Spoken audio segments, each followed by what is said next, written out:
अस्सलाम वालेकुम नाजरीन, खुश आमदीद। आज हम आपकी मुलाकात करा रहे हैं एक मेडिकल के ख़ास शोबे के एक्सपर्ट से। और वैसे तो सभी मेडिकल के शोबे बहुत अहमियत रखते हैं, मगर चंद शोबे ऐसे हैं मेडिकल के भी जिनमें के जो लोग काम करते हैं उनको बड़ी सताइशी, बड़ी जिसको कहते हैं ना पसंदीदगी की निगाह से देखा जाता है। मसलन एक शोबा उनमें ऐसा है जैसे न्यूरो सर्जरी, और एक शोबा जो है वो है प्लास्टिक सर्जरी। प्लास्टिक सर्जन के साथ जो है ना बहुत सारी चीज़ें वाबस्ता होती हैं कि ये बहुत लाइक फाइक लोग होते हैं, ये कमाल कर देते हैं, ये जादूगर लोग होते हैं। आज हम आपकी मुलाकात अपने विलिंग वेज के स्टूडियोज़ में ऐसे ही एक जादूगर प्लास्टिक सर्जन से करा रहे हैं। मेरे साथ जो शख्सियत तशरीफ़ रखती हैं उनसे भी मुलाकात कराऊंगा, और हमारी जो को होस्ट हैं उनसे भी आपकी मुलाकात कराएंगे। हम डॉक्टर एहसन रियाज को आज के शो में खुशामदीद कहते हैं। Thank you sir. और हमारे साथ मिस नादिया शेख हैं जो हमारी को होस्ट भी हैं और बहुत ही टैलेंटेड सिंगर भी हैं और मार्केटर भी हैं और काउंसलर भी हैं। सो आपको भी शो में खुशामदीद कहते हैं। Dr. Ehsan Riaz, thank you very much for coming here in Willing Ways Studios today. आपने वक्त निकाला, I know that you are very busy. Doctor साहब, ये बताइए कि मैं आपकी प्लास्टिक सर्जरी की महारत के मुतालिक सवालात बाद में करूँगा, बट फर्स्ट ऑफ ऑल ये बताइए कि आप कहाँ पैदा हुए और शुरू में किस स्कूल में गए। Tell me something about your family as well. Thank you, Dr. Jasab, and I'm honored to be on your show. Dr. Sab, वैसे तो मैं pure Lahori आई हूँ, and I belong to like means a main city, and my Abu, me, and we moved to Model Town, and thereafter I now reside in Johar Town, Lahore. जहाँ तक मेरी schooling का ताल्लुक है, schooling मैंने crescent model school से की, and then when I went to government college Lahore for my pre medical means career, and then I had my MBBS done from King Edward Medical College. माशाल्लाह। Doctor साहब, कितने siblings हैं आपके, बहन भाई? 2 बच्चे हैं। नहीं, आपके बहन भाई के? बहन सॉरी, आई एम सॉरी। मैं जी 4 भाई हैं और I have got no sister. अच्छा, मैं इसलिए पूछ रहा हूँ क्योंकि आपके छोटे भाई से मेरा बड़ा तारुफ है, और he is a very good swimmer and he is a good gymnast as well. तो ये खसूसियात फैमिली में रन करती हैं, ये सिर्फ जो है अदील रियाज तक महदूद है? डॉक्टर साहब, मैं my self is a swimmer, national level के स्विमर हम लोग सारे भाई हैं, और जिमनास्टिक भी जो हम लोगों ने की है वो भी नेशनल लेवल तक ही की है माशाल्लाह। और देयर आफ्टर जो मींस कि इसके अंदर जितना भी हम ऊपर जा सकते थे, जो कि रिसोर्सेज के हिसाब से, पाकिस्तान के रिसोर्सेज के हिसाब से, तो हम उधर हमने अचीव किया। Lovely. Now tell me about your kids. हाँ जी, मैं 2 माशाल्लाह से मेरे बच्चे हैं। एक बेटी ईमान जो कि इस वक्त लकास के अंदर O लेवल्स कर रही है, और दूसरा Harib is 14 years of age, and वो इस वक्त एचसन कॉलेज में इन 8th क्लास अभी तालीम हासिल कर रहे हैं। Excellent excellent. डॉक्टर साहब, किंग एडवर्ड्स मेडिकल कॉलेज में पहुंचना बजाते खुद बड़ा मुश्किल काम है, तो आप यकीनन एक आउटस्टैंडिंग स्टूडेंट होंगे। ये अल्लाह ताला की मेहरबानी है जी, मतलब है कि you can not do without his blessing. मेरा ख्याल है कि हम डिज़र्व नहीं करते जो अल्लाह ताला हमें दे देते हैं। तो डॉक्टर साहब, ये बताइएगा कि किंग एडवर्ड्स मेडिकल कॉलेज में जब आप पढ़ते थे, MBBS कर रहे थे, जी, तो उसी वक्त आपने माइंड मेकअप कर लिया था कि आपने आगे कौन सा करियर लाइन चुनना है? नहीं डॉक्टर साहब, मैं आपको थोड़ी सी इसमें थोड़ा सा, अगर आपको टाइम है तो मैं जरूर टाइम लूँगा, क्योंकि I wanted to become an army man, ठीक है ना जी। और मेरी एवोल्यूशन जो हुई है वो जैसे जैसे ज़िंदगी गुजरती गई, साथ साथ डाइवर्शंस आती गई, और मैं इस तरह मुड़ता रहा। यानी कि ये आप कह सकते हैं कि अल्लाह ताला ने जो काम आपसे लेना हो ना वो आपको ले के देते हैं. So I wanted to become an army man, और उसके लिए हम लोग 2 क्लास फेलोज थे. उसका नाम भी एहसन अहमद था और मेरा नाम डॉक्टर एहसन रियाज. तो हम लोगों ने PMA लॉन्ग कोर्स में हम गए. हमने we got selected after 10th after giving my matric examination. तो उसके बाद हमारे एक अब्बू से मैंने बात की, ये हम लोग ने सिलेक्ट हो गए हम. तो अब्बू ने कहा कि ठीक है तुम्हारी जो मर्ज़ी है जाओ, लेकिन कोई मशवरा ले लेते हैं किसी से. तो हमारे एक फैमिली फ्रेंड थे डॉक्टर ब्रिगेडियर अजमतुल्लाह साहब. तो उनके पास हम गए मशवरा लेने के लिए. उन्होंने कहा यार तू गवर्नमेंट कॉलेज छड़ के ते जेड़ा ना तू जेड़ा ना वो आर्मी जाएगा तो तू इस तरह कर, तू कमीशन तेन दिवा देंगे, तू पहले FSC कर ले, कोई गल नहीं. अच्छा, तो वो एक डाइवर्शन थी. तो वहाँ से डाइवर्शन ऐसे हुई कि जी गवर्नमेंट कॉलेज में जब मैं गया हूँ अंदर, मैंने प्री इंजीनियरिंग का फॉर्म, उस वक्त एक ही फॉर्म होता था, pre engineering and pre medical का दोनों प्रायोरिटीज़ ऊपर लिखी होती थी, लेकिन एक ही फॉर्म होता था. तो वो जब मैं प्रिंसिपल के पास गया अपने इंटरव्यू में, तो उन्होंने कहा कि जी आपके तो डॉक्टर साहब सॉरी एहसन, आपका तो बायोलॉजी में अच्छे मार्क्स हैं और मैथमेटिक्स में आपने कभी, मुझे लगता नहीं कि आपने कभी 100 मार्क्स भी लिए हों. तो प्लीज़ आप जो है ना अपना कैरियर आप मेडिसिन में परस्यू करें. ये this is my advice. Career counselling कर दी उन्होंने कर दी. और हम लोग भी आराम से मीज़ के सर झुका के, जी सर अब गवर्नमेंट कॉलेज लाहौर में एडमिशन होना, और प्लस एक प्रिंसिपल खुद ऑफर कर रहा है कि जी आपने, तो वो डाइवर्शन थी एक, ठीक है जी, मेडिकल में आने की. फिर थर्ड डाइवर्शन ये हुई कि जब मैं KE में एडमिशन हो गया तो उस वक्त मेरे पास ऑप्शन थी कि मैं AMC में चला जाऊँ. तो AMC में जाने से वही फिर ब्रिगेडियर अजमतुल्लाह साहब हमारे आड़े आए. उन्होंने कहा यार तुम डॉक्टर बन के AMC से सारी दुनिया घूमोगे, एक जगह स्टेबल नहीं हो सकोगे, और कैरियर मेकिंग जो है ना, क्योंकि आर्मी वालों की कभी कहीं पोस्टिंग कभी कहीं. जी बिल्कुल एग्जैक्टली.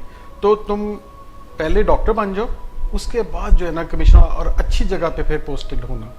तो as a captain, direct captain जो है ना आप हो जाए. वो भी मान ली बात. जब कर लिए तो, लेकिन KE में उन्होंने कहा KE ना छोड़ो. अब KE is the most prestigious medical institution in Pakistan. जी बिल्कुल ऐसे ही है.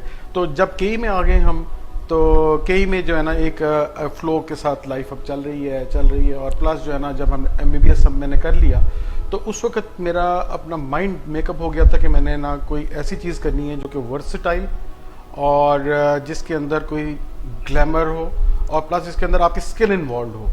क्योंकि मेरा माइंड मेडिसिन की तरफ कभी भी नहीं था कि मैं मेडिकल डॉक्टर बनूं. मीन्स के हाथों से ज़्यादा फिजिकल, हम तो स्पोर्ट्समैन थे.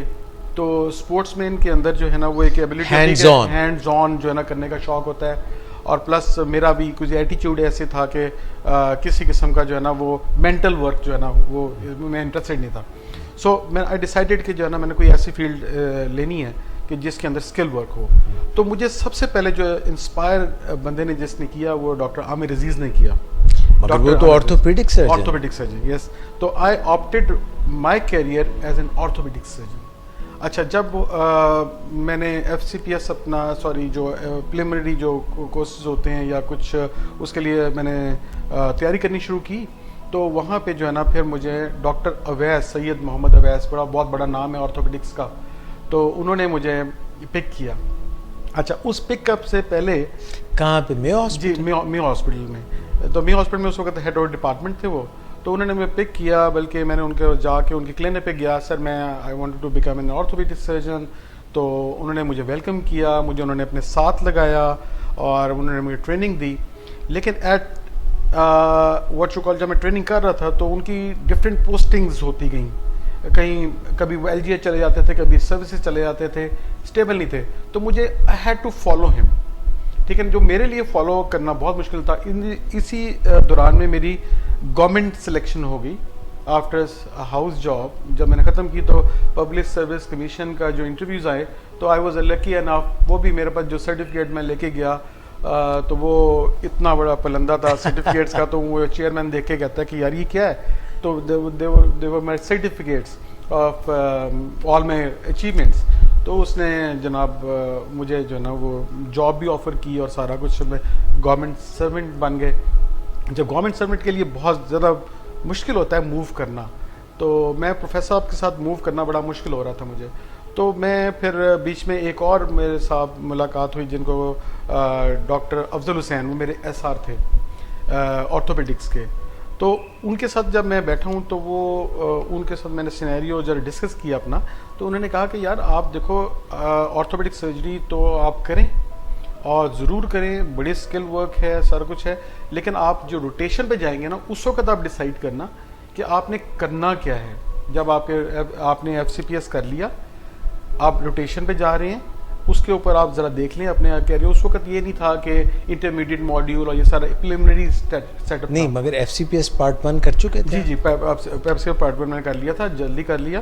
तो मीन्स कि जब मैं प्लास्टिक सर्जरी की अपनी रोटेशन में गया तो वहाँ पे जाके मेरी जो ना जरा आंखें खुली। वो आकर डॉक्टर मौजम तारड़ थे हमारे। किस अस्पताल में? जिना हॉस्पिटल में मेरी पोस्टिंग जब हुई और मैं एज अ ट्रेनी और जिसको रोटेशन ट्रेनिंग उनके पास गया, तो वहाँ पे जाके मेरा होराइजन वाइड हुआ।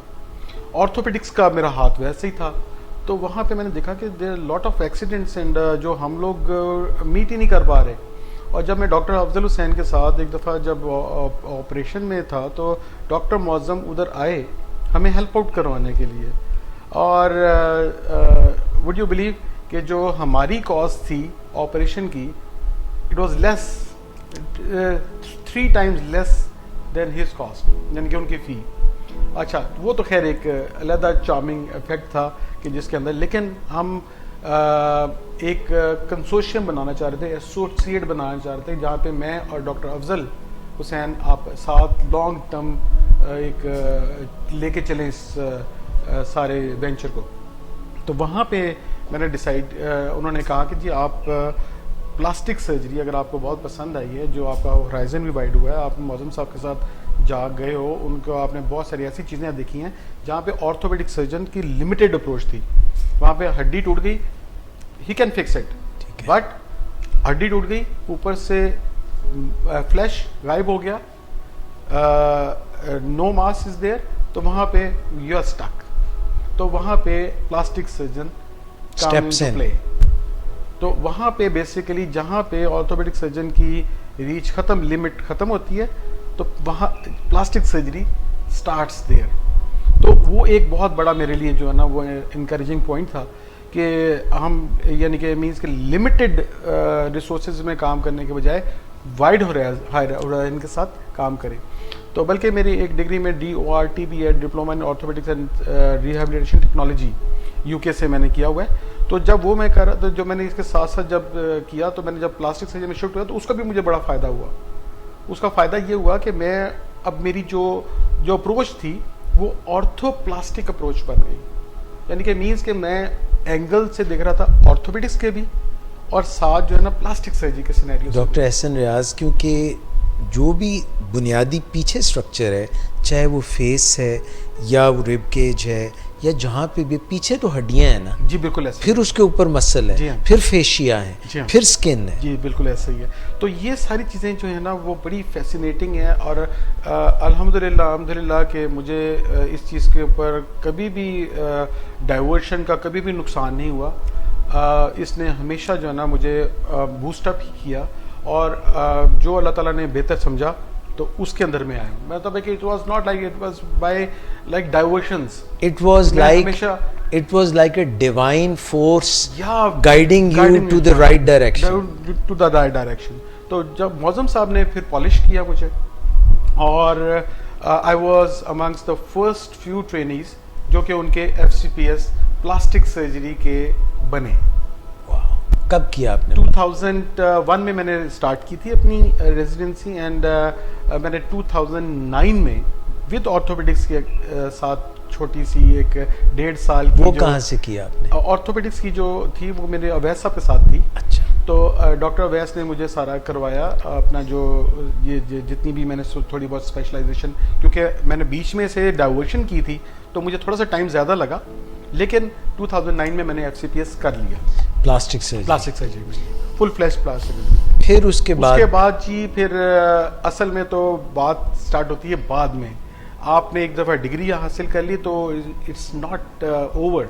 ये तो एक प्लेटफॉर्म बन गया कि you are licence to do the things, but जो असल निखार आता है उसके बाद जो है ना SR की ट्रेनिंग का और मींस कि हमारे पास अपॉर्चुनिटीज़ प्लस जो है वो काम करना, यानी कि इमरजेंसी में काम करना। 3 years मैंने जो है वो एज एन SR काम किया बिफोर जिना हॉस्पिटल लाहौर में, और उसी 3 साल के अंदर मैं जो है ना वो बाहर से फिर फेलोशिप भी करके आया। बैपरास एक B1 फेलोशिप है जो कि British association of plastic surgeons करवाती है।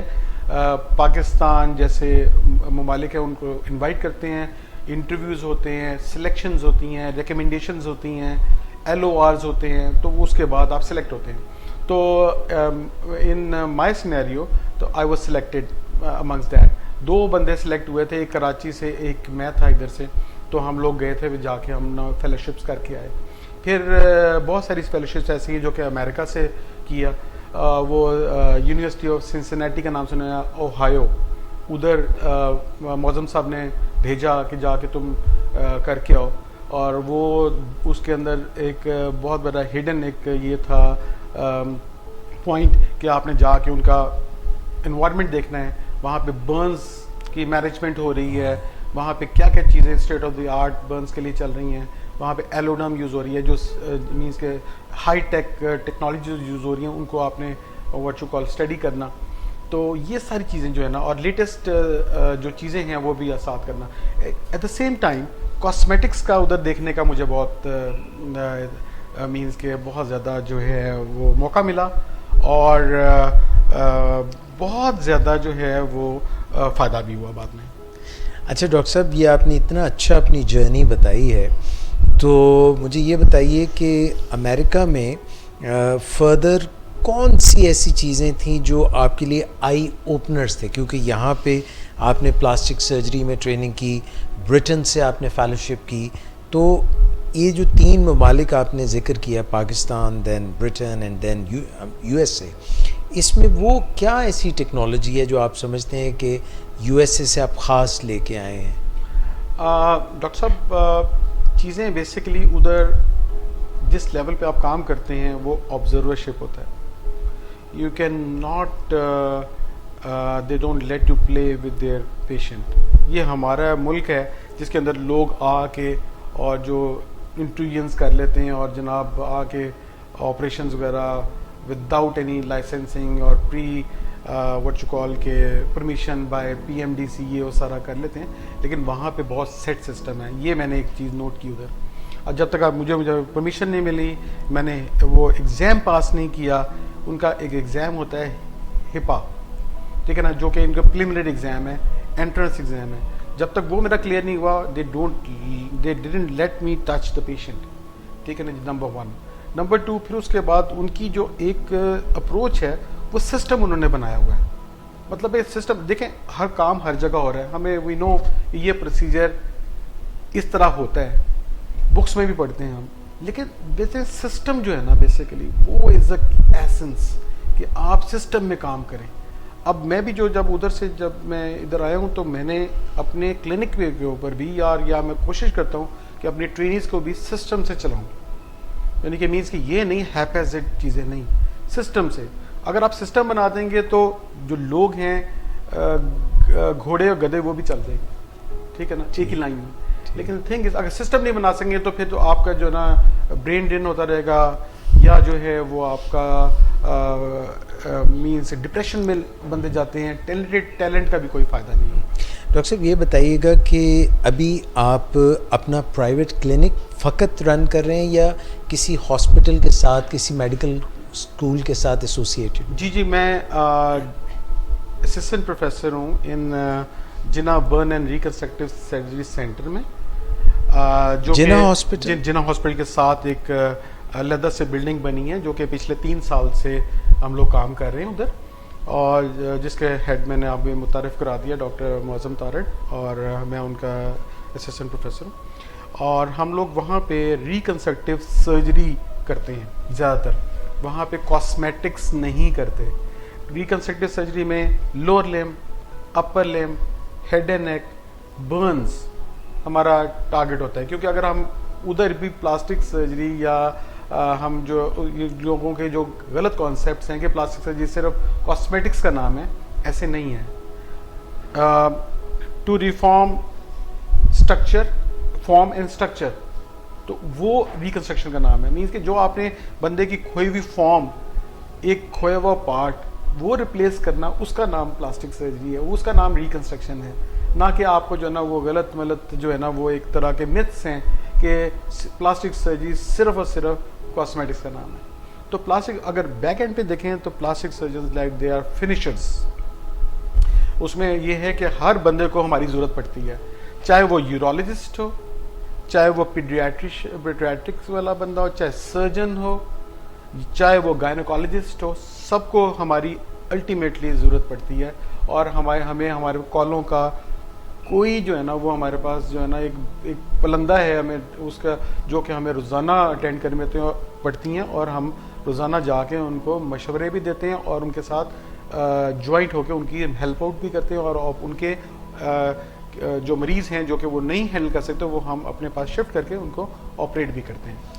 Doctor Ehsan Riaz, it's great talking to you. मुझे ये बताइएगा कि अगर खुदा न खास्ता किसी का कोई लिम्ब जो है, लोअर लिम्ब, वो किसी भी वजह से लूज़ हो गया है, या उसके हाथ हैं, या उसकी नोज़ है, या जैसे आपने बर्न पेशेंट्स का कहा किसी के ऊपर तेज़ाब किसी ने फेंक दिया है, इनकी रिकंस्ट्रक्टिव सर्जरी लिम्ब्स की, या ये फाइन मूवमेंट्स, या फेस, या स्किन, ये आप कैसे करते हैं? देखें, इसके अंदर हम लोगों ने अपने पास डिफरेंट टीम्स असाइन की हुई हैं। जैसे अपर लिम्ब टीम का काम कर रही है, head and neck team head and neck का काम कर रही है, लोअर लिम्ब टीम। तो हमारे पास हर तरह का मरीज़ आया है। जो बर्न एक आपने जो नाम किया तेज़ाब वाला नाम, इसे बर्न तो हमारे पास बहुत ज़्यादा है। फ्लेम बर्न भी है, फ्लैश बर्न भी है, इलेक्ट्रिसिटी भी है, एवरी बर्न इज़ देयर। और अभी आपने रिसेंटली अभी वाक़या सुना होगा, ये अहमदपुर शर्किया का वाक़या था जिसके अंदर वो पेट्रोल लेने गए थे और वहाँ पे सारे बर्न हुए। तो वो भी हमारे पास ही बर्न सेंटर में आया था, वो लोग लेके उनको जो यानी कि सर्वाइवर्स थे उनकी हेल्प आउट फिर हमने की। जो जहाँ तक आप कह रहे हैं कि कैसे होती है हेल्प, तो यस, हम लाइक विद लाइक के ऊपर जो है ना बिलीव करते हैं। यानी कि एक टिश्यू गया, उस तरह की रिकंस्ट्रक्शन करने के लिए उसी जैसा मटेरियल या जो है ना उसके साथ का जो व्हाट यू कॉल जो टिश्यू है वो हम मींस के उसको रिप्लेसमेंट के लिए रखते हैं। जैसे अगर फ़र्ज़ करें कि कोई नोज़ है तो नोज़ की रिकंस्ट्रक्शन के लिए लाइक जो इसका टिश्यू है वो फोरहेड के इर्द गिर्द है, या चीक के इर्द गिर्द है, या इस एरिया के इर्द गिर्द है जो कि अपर शोल्डर गर्डल के एरिया में है। तो ये ज़्यादा मैच होगा नोज़ रिकंस्ट्रक्शन के लिए, बजाय इसके कि हम कहीं और से लेके जाएं। ठीक है, एक वर्क हॉर्स मीन्स कि एक टर्मिनोलॉजी है जिसका नाम है free tissue microvascular surgery, free microvascular tissue surgery, right. वो एक टेक्निक का नाम है जहाँ से आप टिश्यू उठाते हैं और उसकी शरियाने, उसके नर्व्स, उसकी वेन्स, उसको जाके रेसिपिएंट एरिया के साथ मिला के और making use of the tissue वो आप जाके रिकंस्ट्रक्ट कर देते हैं। जैसे कि अगर किसी का मैंडिबल का कोई ट्यूमर है तो उसकी जो मीन्स के जो अब मैंडिबल बोन भी गई हुई है, ट्यूमर है, जबड़े की बोन, जी जबड़े की बोन, तो आप जो नीचे अल्लाह ताला ने दो हड्डियां बनाई हुई हैं, एक फिबुला और एक टिबिया, तो आप यू कैन यूज फिबुला, ठीक है ना जी। उसको फिबुला को निकाल सपोर्टिंग बोन होती है, पतली, जी पतली बोन होती है, उसको उसके लिहाज से उसकी ऑस्टियोटमीज करके उसको तोड़ के उसके शेप का बना के उसकी ब्लड सप्लाईज लेके तो आप इधर करते हैं पेवनकारी। तो ये जब से ये जो टेक्निक प्लास्टिक सर्जरी का ये वर्क हॉर्स है, ये तो अल्टीमेटली जादू ही है। जैसे डॉक्टर साहब देखें, ये तो किसी का जबड़ा टूट गया, ये मगर कई लोग जिनका छोटा जबड़ा माइक्रोगनेथिया, जी उनको भी जी बिल्कुल होते हैं। देखिए वो सारी चीज़ें, दोनों चीज़ें रिकंस्ट्रक्शन में भी आती हैं एंड कॉस्मेटिक्स में। माइक्रोगेनेथिया इज़ ऑल्सो एंटिटी के जो है ना काफ़ी तकरीबन काफ़ी परसेंटेज में है हमारे, लेकिन जिसको आपकी जो बोन है वो पीछे रिसीड कर रही होती है, तो उसके अंदर आपका ऑर्थोडोंटिक्स पर्सन और प्लास्टिक सर्जन मिलकर काम करते हैं, ठीक है ना। इसके अलावा आपने जो बात की कि जी लिम्स की, तो लिम्ब की रिकंस्ट्रक्शन ये है कि लिम्स के अंदर मोटर बाइक एक्सीडेंट्स बहुत ज़्यादा हैं, जिसके अंदर बहुत ज़्यादा एक बहुत variety of what you call syndrome आप कह लें। वो ये है कि जी एक मोटर बाइक के ऊपर बंदा बैठा हुआ है जिसके 4 बंदे पीछे और बैठे हुए हैं, और उसके बच्चे भी उसके साथ बैठे हुए हैं एक ही मोटर बाइक पे, और उसकी बाइक चलाते चलाते किसी का पाँव व्हील स्पोक के अंदर आ गया, ठीक है ना। ये बड़ी कॉमन एंटिटी है जिसके अंदर जो है ना वो उसकी रिकंस्ट्रक्शन फिर हम वो भी हम प्लान करते हैं। फिर हमारे पास ऐसे मरीज भी आते हैं जो कि चॉप्ड लेग के साथ हैं, ये चारा जिसको काटने वाला जो टोका है वो टोका इंजरीज हैं। तो हमने बहुत सारे री इम्प्लांट किए हैं अपना ये जो लोअर लिम्ब के। अपर लिम्ब तो बहुत ज़्यादा है क्योंकि वो बाय एक्सीडेंट वो बच्चे ने किसी ने या बंदे ने हाथ आगे किया होता है तो मशीनी टोका चलता है और वो उसका हाथ काट के अलग। तो फिर वो जब हमारे पास टाइमली अगर पहुंच जाता है विद इन 6 आवर्स सो, उसको क्या आइस में रख के लाएं? जी वो आइस में नहीं रखते असल में, बेसिकली ये भी मिस कॉन्सेप्ट है। Basically it should not be in direct contact to the ice, like it should be clean, मतलब धुला होना चाहिए पार्ट को, और साथ उसको एक कपड़े के अंदर रैप होना चाहिए जो कि उसको मॉइस्ट रख रहा हो। उसको पानी में रखना चाहिए जो कि ठंडा हो। उसके बाहर वाला जो डब्बा है उसके अंदर आइस आप डाल सकते हैं। डायरेक्ट कांटेक्ट के साथ क्रिस्टलाइजेशन हो जाती है और वो किसी काम का नहीं होता, और फिर हमें मजबूरन उसको बहुत ज़्यादा अफसोस होता है कि हम उसको रिफ्यूज़ करें कि जी हम ये नहीं, इसका हम नहीं जोड़ सकते या इसकी री इम्प्लांट पॉसिबल नहीं है। Doctor Hasan Riaz, that was very interesting. मेरा ये तो ख्याल है रिकंस्ट्रक्शन का काम पूछ लूं एक क्वेश्चन? जी बाय ऑल। ये आप इतनी सारी बड़ी अमेजिंग सी बातें बता रहे हैं जो मेरे लिए मेरी इमेजिनेशन से काफी आगे तक की है, तो इनका रिजल्ट क्या, मतलब डिजायर जी बिल्कुल। देखें हमारे पास एविडेंस बेस्ड मेडिसिन पे हम लोग बिलीव करते हैं, एंड जितने भी अभी मींस के हमने अभी तक री इम्प्लांट की हैं उसमें से जो हमारा सक्सेस रेट इज लाइक 85%, ठीक है ना जी, और विच इज प्रीटी हाई, और we are the only transplant service round the clock, ठीक है ना जी, in Pakistan, Jinnah burn and reconstructive centre, जो कि 24 घंटे जो है ना वो हमारा चल रहा है, री इम्प्लांट के लिए खुला हुआ है। अभी जैसे आपने बताया हाथ कट जाते हैं, वो उसके कुछ प्रोटोकॉल्स हैं, उस तरह से अगर वो ले आते हैं पार्ट को, तो वो वापस उसी शेप में सेम उसी तरह बिल्कुल ऐसे ही है। उसको देखें, उसके अंदर आपकी स्किल इन्वॉल्व है। देखें हाथ जैसे है, इसके 2 किस्म के पट्टे हैं, एक पट्टा जो है जो कि फ्लेक्स कर रहे हैं सारी, ठीक है, और दूसरा एक्सटेंड कर रहे हैं। इसी तरह इंडिविजुअल उंगलियां भी ऐसे ही हैं, और इसके हर चीज़ ये पट्टों के साथ प्लस इसकी अलग अलग वेन्स हैं, इसकी आर्टरीज हैं, इसकी नर्व्स हैं, तो सारी चीज़ें इकट्ठे ही रिपेयर होती हैं। अगर आप इसको एक ही चीज़ को आप नहीं केटर करेंगे तो आपका वो फॉर्म तो हो सकता है वापस, लेकिन फंक्शन वापस नहीं आएगा। And what about the bone? Bone, yes, bone of course सबसे पहले जो ये असूल है किसी भी री प्लांट का, सबसे पहले बोन, ठीक है ना, उसके बाद जो डीप स्ट्रक्चर्स, फिर उसके बाद आर्टरीज, वेन्स, एंड देन जो है ना सुपरफिशियल स्किन जो है वो उसको उससे कवर करते हैं। और सुपरफिशियल स्किन जो है ना, जब हम रिकंस्ट्रक्शन का एक लैडर मैं आपको बता देता हूँ इन शॉर्टली, कि लैडर ये है कि सबसे पहले तो हम उसको कोशिश करते हैं कि प्राइमरी बंद हो जाए, प्राइमरी यानी क्लोजर हो जाए, जैसे surgeon, most of the surgeon operation किया और प्राइमरी क्लोज हो जाए। दूसरा उसका लेवल ये है कि इतना बड़ा वुंड है जिसके अंदर कुछ नहीं हो सकता, तो फिर वो हम उसका you have to go a step ahead, ठीक है ना जी, उसको हम फिर ग्राफ्टिंग के जरिए उसको कहते हैं taken from other part of the body. अगर ग्राफ्ट वहाँ पे यानी कि वो अब ग्राफ्ट जो है ना उसकी एक लिमिटेशन है, 2 तरह के ग्राफ्ट, एक स्प्लिट थिन स्किन ग्राफ्ट और एक फुल थिकनेस स्किन ग्राफ्ट। ये मीन्स के अब दोनों की अपनी अपनी लिमिटेशंस हैं। अगर इनसे काम नहीं चलता तो फिर ahead flap from the surrounding structures, regional structures से हम फ्लैप्स लेके जो अपनी ब्लड सप्लाई साथ लेके आए, मूव करें फ्लैप, यानी कि उसके अंदर स्किन हो, सबक्यूटेनियस टिश्यू हो या बोन हो, मसल हो, लेकिन अपनी स्ट्रक्चर साथ लेके आए to cover the deficient part. ठीक है ना जी।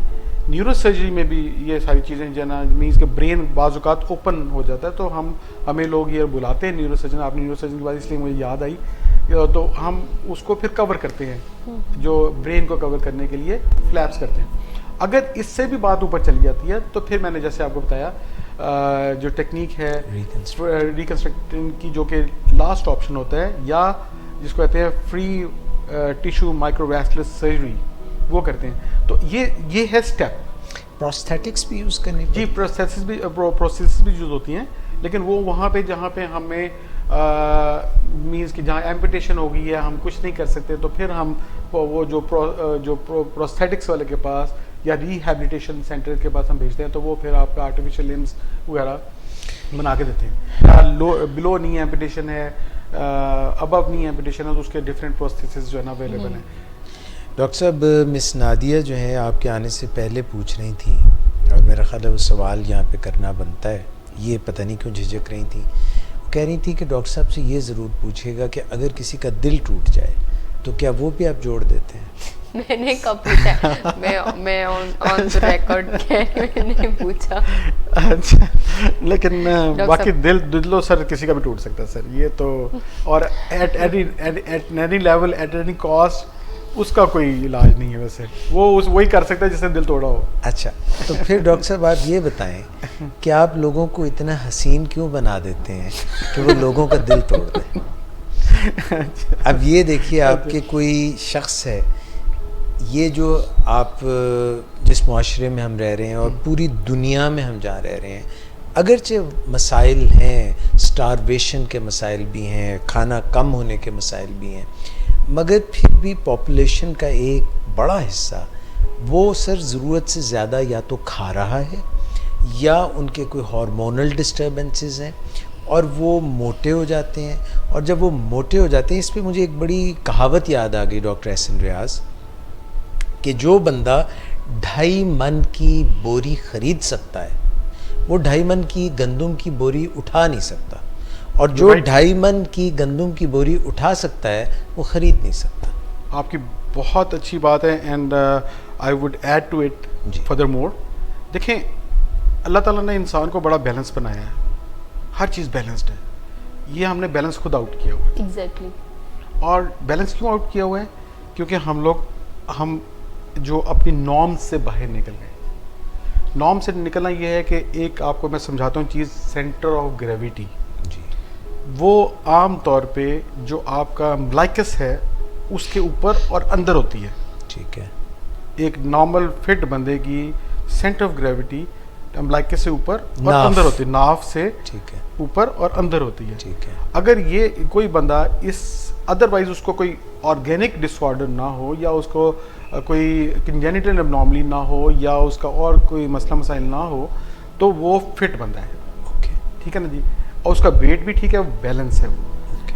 जब ये सेंटर ऑफ ग्रेविटी, असल बात ख़त्म यहाँ नहीं होती, जब ये सेंटर ऑफ ग्रेविटी बाहर निकल के बाहर जाता है ना और वो नीचे चला जाता है, तो वो जो आपकी बॉडी है, वो अल्लाह ताला ने तो उसको बैलेंस करना है, उसका बैलेंस आउट हो जाता है। उसका बैलेंस आउट हो जाता है। जब वो बैलेंस आउट हो गया, तो वो अपने बैलेंस को अचीव करने के लिए वो फिर लग जाता है। तो सबसे पहले कमर की प्रॉब्लम आती है, कमर का कमरा बन जाता है। अच्छा, जब कमरा, तो जो पेट है बेसिकली लटका हुआ, जो तकरीबन कोई आप एक स्मार्ट बंदे के आगे 5 किलो की बोरी बांध दें और उससे कहो ज़रा घूम के आए, तो उसकी कमर में भी दर्द होगी, स्ट्रेस पड़ेगा, तो वो बेसिकली आपका सेंटर ऑफ ग्रेविटी आउट हो जाता है। तो ये लोग जो होते हैं, जो कि ओबीस लोग होते हैं, बेसिकली ये हम इनको जज करते हैं according to their body mass index. अच्छा, ठीक है जी। जो अच्छा body mass index, that is तकरीबन 22 से 26 तक अच्छा है। ओके। 26 से 29 तक ये ज़रा थोड़े से हेल्दी लोग होते हैं। अच्छा। 30 से लेके 32 तक जो है ना ये 20 होना शुरू हो जाते हैं। उसके बाद जो है ना तो फिर तो मॉर्बिड ओबेसिटी आती है, फिर तो कोई हाल नहीं है। तो बेसिकली अब आप मुझे समझ आ गई आप किस तरफ लेके आना चाह रहे हैं, लाइपोसक्शन की तरफ लेके आना चाह रहे हैं। तो बेसिकली वो भी गलत कॉन्सेप्ट है लोगों का कि हर एक के लिए लाइपोसक्शन बहुत ज़रूरी है। सर लाइपोसक्शन ऐसे स्ट्रॉ लगाया, हाँ जी, सक्शन से सारा फैट निकाल, लाइपो मींस लाइपोसक्शन। तो वो कोई ऐसे आप चीज लगाते हैं, ये इस तरह ही वर्क करता है? हाँ जी ऐसे ही है, लेकिन मैं आपको उसको समझा देता हूँ उसके अंदर कि देखें liposuction is meant to contour the body. Contour, ठीक है ना। ये एक लड़की है या कोई एक स्मार्ट सा बंदा है, उसको जो है ना वो सर वो मुझे एक बात डॉक्टर एहसन रियाज याद आ गई कि जो स्मार्ट लड़की है वो शुरू में जैसे कोई 250 ml की कोका कोला की बोतल हो, बाद में वो 1.5 लीटर की कोका कोला बिल्कुल ऐसे ही है, बिल्कुल ऐसे ही है, 1.5 लीटर की कोका कोला। तो वो बेसिकली जो लड़की है उसके जो ना बीच के शी इज लाइक वरीड के जो ना मेरे ये लम्प्स एंड बम्प्स निकल रहे हैं। तो कंटूरिंग बेसिकली इससे कंटूरिंग प्रोसेस समझाने के लिए कि इससे कंटूरिंग प्रोसेस। अब आपके पास मॉर्बिड ओबेसिटी के पास लोग आए और वो कहें कि मेरी लाइपोसक्शन कर दें, और उनके वही इश्तहारबाजी का कॉन्सेप्ट उन्होंने एक इश्तहार पड़ा होता है 2 घंटे में आए और अपना बड़ा हुआ पेट कम करवा लें। वो basically this is a ditch, this is like fraud. How can it possible कि ये एक बंदा आए और उसको आप जो है ना वो थोड़ी सी जो है ना लाइपोसक्शन करके उसको 2 घंटे में आप कर लें। हमारे से तो ऐसे नहीं हुआ कभी, ठीक है ना। तो liposuction is not meant for that lady, तो मोटी लोगों के लिए या भैंसों के लिए लाइपोसक्शन नहीं है। सर जी ये बड़ा सा उससे क्या करें? अच्छा उसके लिए फिर आपका जो ना पूरा लाइफस्टाइल चेंज करना, जैसे आप coming back to the point, lifestyle changes, ठीक है ना। आपका healthy, you have to go healthy, you have to take balance diet. Dieting नहीं बात करें, जो लड़कियों के जहन में है कि जी हम डाइटिंग करके स्मार्ट हो जाएं, वो अपना लूज़ करती हैं और वो रीगेन करती हैं, बहुत ज़्यादा रिबाउंड फिनोमेना आता है। इसलिए उनको मैं रिकमेंड करूंगा, बल्कि मेरी एक बहुत अच्छी फ्रेंड भी हैं, मेरी सीनियर थी डॉक्टर फजीन मलिक, आपको जानते होंगे उनको भी, तो वो भी उनके साथ भी मेरा कंसोर्शियम है बड़ा अच्छा। तो हम लोग मिल के जो है ना उनको फिर करते हैं, उनको रिड्यूस करवाते हैं, पहले लाइफस्टाइल चेंज करवाते हैं, उनकी डाइटरी हैबिट चेंज करवाते हैं। अच्छा डॉक्टर साहब इसका मतलब है कि कोई लिमिटेशन है लाइपोसक्शन? जी बिल्कुल लाइपोसक्शन। देखें मैं आपको बताता हूँ लाइपोसक्शन का ये लिमिट है कि एक रबर बैंड है जो कि आपने स्ट्रेच किया, छोड़ा, अपनी जगह पे वापस आ गया। इसका मतलब है कि आपकी स्किन के अंदर इलास्टिसिटी मौजूद है। तो आपने जो कुछ अंदर से निकाला लाइपोसक्शन से, the patient is really a candidate of liposuction, ठीक है ना। वो आपका कंटूरिंग में आप समझ गए होंगे कंटूरिंग से क्या मुराद है, कि स्किन अपनी जगह पे वापस आ जाएगी और बीच में से फैट निकलेगा और बंदा अपनी रीगेन कर लेगा सारी इंटेग्रिटी को, ठीक है ना जी। दूसरा है कि इलास्टिक है, इतना खींच दें उसको कि उसकी जो ना अपनी जो कैपेसिटी से ज़्यादा खींच गया, और जब उस छोड़े तो वो अपनी जगह वापस ना आ सके। तो ये चीज़ होती है आपकी प्लास्टिसिटी कहते हैं इसको। तो सर वो आप जो उसकी जल्द भी एक्स्ट्रा हटा दें? जी वो ये आप यहीं पे आ रहा हूँ कि आपको जो प्लास्टिक बन गई वो चीज़ वो अपनी जगह पे पूरी नहीं आ सकी। तो जो प्लास्टिक है, जो गंदी स्किन है या जो ओवर स्ट्रेच स्किन है, जैसे प्रेगनेंसीज में हो जाती है, स्ट्रेच मार्क्स हो जाते हैं, तो you have to go by other procedures. जो अदर प्रोसीजर्स हैं उसके अंदर लाइपोसक्शन के साथ एडजुवेंट आपको टमी टक की तरफ जाना पड़ता है। टमी टक इज एब्डोमिनोप्लास्टी, यानी कि आप वहाँ पे अंदर ये जो जब हम कोई कपड़े धोते हैं या बर्तन धोते हैं तो एक एप्रन पहन लेते हैं। जी बिल्कुल। तो कई दफ़ा ये जो हमारा इतना पेट बढ़ जाता है कि ये भी एप्रन की तरह आ गया। जी बिल्कुल। एप्रन चुप के वापस ले आते हो, टक कर देते। जी बिल्कुल। इसको एक यानी कि इसकी जो थोड़ी सी रिड्यूस फॉर्म या इसको आप व्हाट यू कॉल, या थोड़ी सी व्हाट यू कॉल की ज़रा लो टर्मिनोलॉजी है, इसको एप्रनेक्टमी भी कहते हैं। यही एप्रन से एप्रनेक्टमी, यानी कि जो आपकी एप्रन लटका हुआ है उसको आप निकाल देते हैं, और वो अपना और सारी चीज़ें अचीव करनी होती हैं to get an ideal centre of gravity. Doctor साहब एक बात बताइए, मैं फिर आगे बात आपके प्रोसीजर्स की करूँगा। आपने इतना ज़ोर दिया ऑर्थोपीडिक्स में ट्रेनिंग की, किंग एडवर्ड से आपने पढ़ा, फिर ऑर्थोपीडिक में ट्रेनिंग की, फिर प्लास्टिक सर्जरी में घुसे, फिर FCPS किया, फिर उसके बाद UK गए, फिर वहाँ फेलोशिप की, फिर अमेरिका गए। ये प्रोसीजर्स जो हैं मुझे ऐसे लगता है जैसे लिखा होता है जगहों जगहों पे, ये अनक्वालिफाइड लोग भी करते हैं। और ये जो आप प्रोसीजर्स करते हैं इनमें कोई मेडिकल इमरजेंसी, जैसे बहुत ज़्यादा आपने फैट निकाल दिया, बटेक्स में से निकाल दिया, बटेक्स जो है वो अब सैग कर गए, या पेट से निकाल दिया बहुत ज़्यादा, तो कोई इमरजेंसीज भी हो सकती हैं सर? सर देखें, बाय एंड लार्ज ये सारी चीज़ें जो हैं ये आपका पेशेंट टू पेशेंट वेरी करता है। आपका जिस तरह का पेशेंट है, नहीं doctor to doctor, quack doctor या हाँ, अनक्वालिफाइड ये डॉक्टर, मैं इधर ही आ रहा हूँ। देखें, थिंग इज कि दो तरह के पेशेंट्स हैं। एक दे सीक प्रॉपर अटेंशन, मतलब प्रॉपर, यानी कि वो रिसर्च भी करते हैं, जो स्पेशलाइज्ड डॉक्टर के पास भी जाते हैं और उनसे कंसल्टेशन भी करते हैं, और वो हो सकता है उनको पता ना हो या कुछ या जो है ना उनका by virtue of their nature कि उनको मींस के एक्सीलेंस चाहिए होती है, तो वो प्रॉपर बंदे के पास जाते हैं। जो दूसरा क्लाइंट है ना जी, या दूसरा पेशेंट, मैं आई मस्ट से पेशेंट जी, तो पेशेंट है उसको डर लगता है स्पेशलिस्ट के पास जाने से, वो और वो डर ये है कि पता नहीं वो कितने पैसे बना दे, सस्ता और रोए, बार बार महंगा रोए, एक बस ऐसे ही है। Cost बिल्कुल ऐसे effectiveness कॉस्ट इफेक्टिवनेस के लिए ये हमारे तकरीबन कोई 80 to 90% अवाम का यही हाल है। But doctor, it is my body and हाँ। my body is one. मैं इसको चेंज तो नहीं जी, कर नहीं सकता कर ना, इट इज़ सकते। Very important. तो बेसिकली जो ये क्वैक्स हैं, या इसको मैं आपको इसमें भी बता दूं आपको, they are medical quacks and they are real quacks.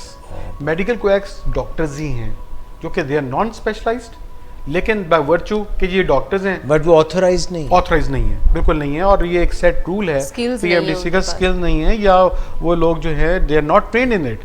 यानी कि आप किसी को कहें कि जी मैं इसकी जो है ना वो मींस का ब्रेन सर्जरी कर दूंगा, और यूर डॉक्टर, ठीक है, Right. लेकिन वो आप Not a neurosurgeon, not a trained neurosurgeon.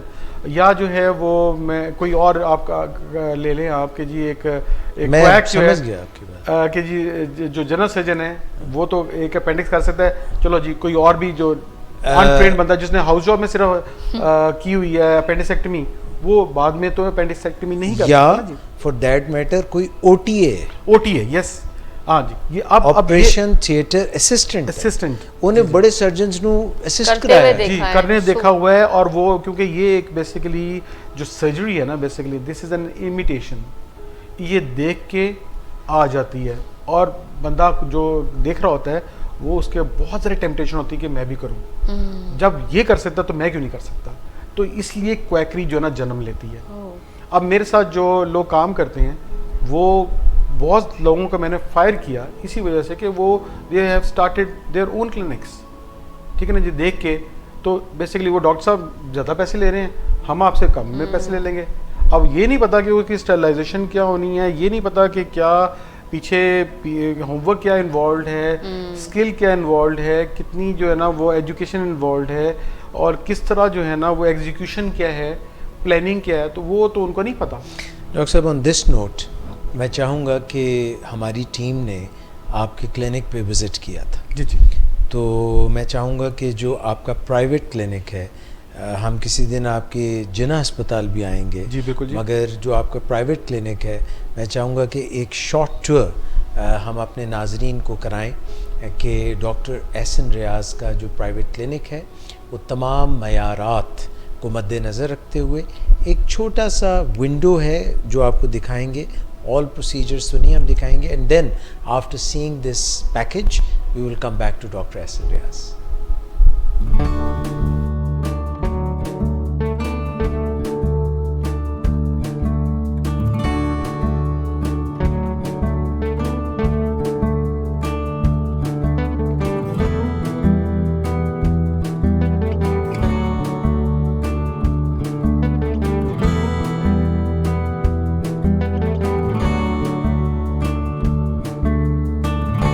हर कोई बंदा चाहता है कि वो स्लिम एंड स्मार्ट नजर आए, तो उसके लिए more and more people are coming towards non invasive therapies. And non invasive therapies में आजकल cavitations and what you call laser, और इसके अलावा जो है वो आपका फ्रीजिंग टेक्नोलॉजी वो यूज़ होती है। हमारे पास हर चीज़ अवेलेबल है। ये एक मशीन है जिसको कहते हैं Lumicell touch. We have got laser with us, जो कि आपने बहुत ज़्यादा आजकल हेयर रिमूवल का नाम सुना है, तो this machine has got laser hair removal as well. ये हमारे पास हमारे पेशेंट हैं, बड़े कोऑपरेटिव पेशेंट हैं। इनका हमने हेयर ट्रांसप्लांटेशन आज से तकरीबन 3 मंथ्स बैक किया था, और now he is here for his boosters of growth factors. सबसे पहले इसके लोकल एनेस्थीसिया हम देते हैं, और वो देने के लिए जो है हम इनको कुछ ब्लॉक्स लगाते हैं जो कि सर को जो ना सुन कर देता है। जब सर को सुन कर हो जाता है तो फिर आराम से, क्योंकि ये इसकी कॉन्सेंट्रेशन अगर हम बगैर लोकल एनेस्थीसिया के लगाएं तो ये काफ़ी थिक फ्लूइड होता है, और ये ज़रा थोड़ा टाइम लेता है एब्जॉर्ब होने में। एक और मॉडलिटी नॉन इन्वेसिव थेरेपी में लाइपोसक्शन का एक ऑल्टरनेट, और फेशियल रीजुविनेशन का एक ऑल्टरनेट, जिसको कहते हैं HIFU, high intensity focus ultrasound. ये क्या करता है कि जी आपकी बगैर ऑपरेशन के आपकी स्किन को टाइट करके इसको एलिवेट करता है। और लेज़र थेरेपी में तो जैसे मैंने बताया कि mole removals, melasma, facial lift, फिर उसके बाद वाइटनिंग, और इसका hair removal and many more. यहाँ पर हेयर ट्रांसप्लांटेशन करें, एंड जो हेयर ट्रांसप्लांटेशन है बेसिकली वो डिफरेंट कैटेगरीज की होती है, जिसके अंदर आपने नाम सुना होगा स्ट्रिप मेथड होती है। फिर उसके बाद एक होता है जो कि एक बाल पीछे से लेके आगे लगाते हैं, तो उसको कहते हैं मीन्स के स्ट्रिप मेथड को FUT, और जो एक बाल पीछे से लेके और आगे पैबंदकारी करते हैं उसको FUE कहते हैं।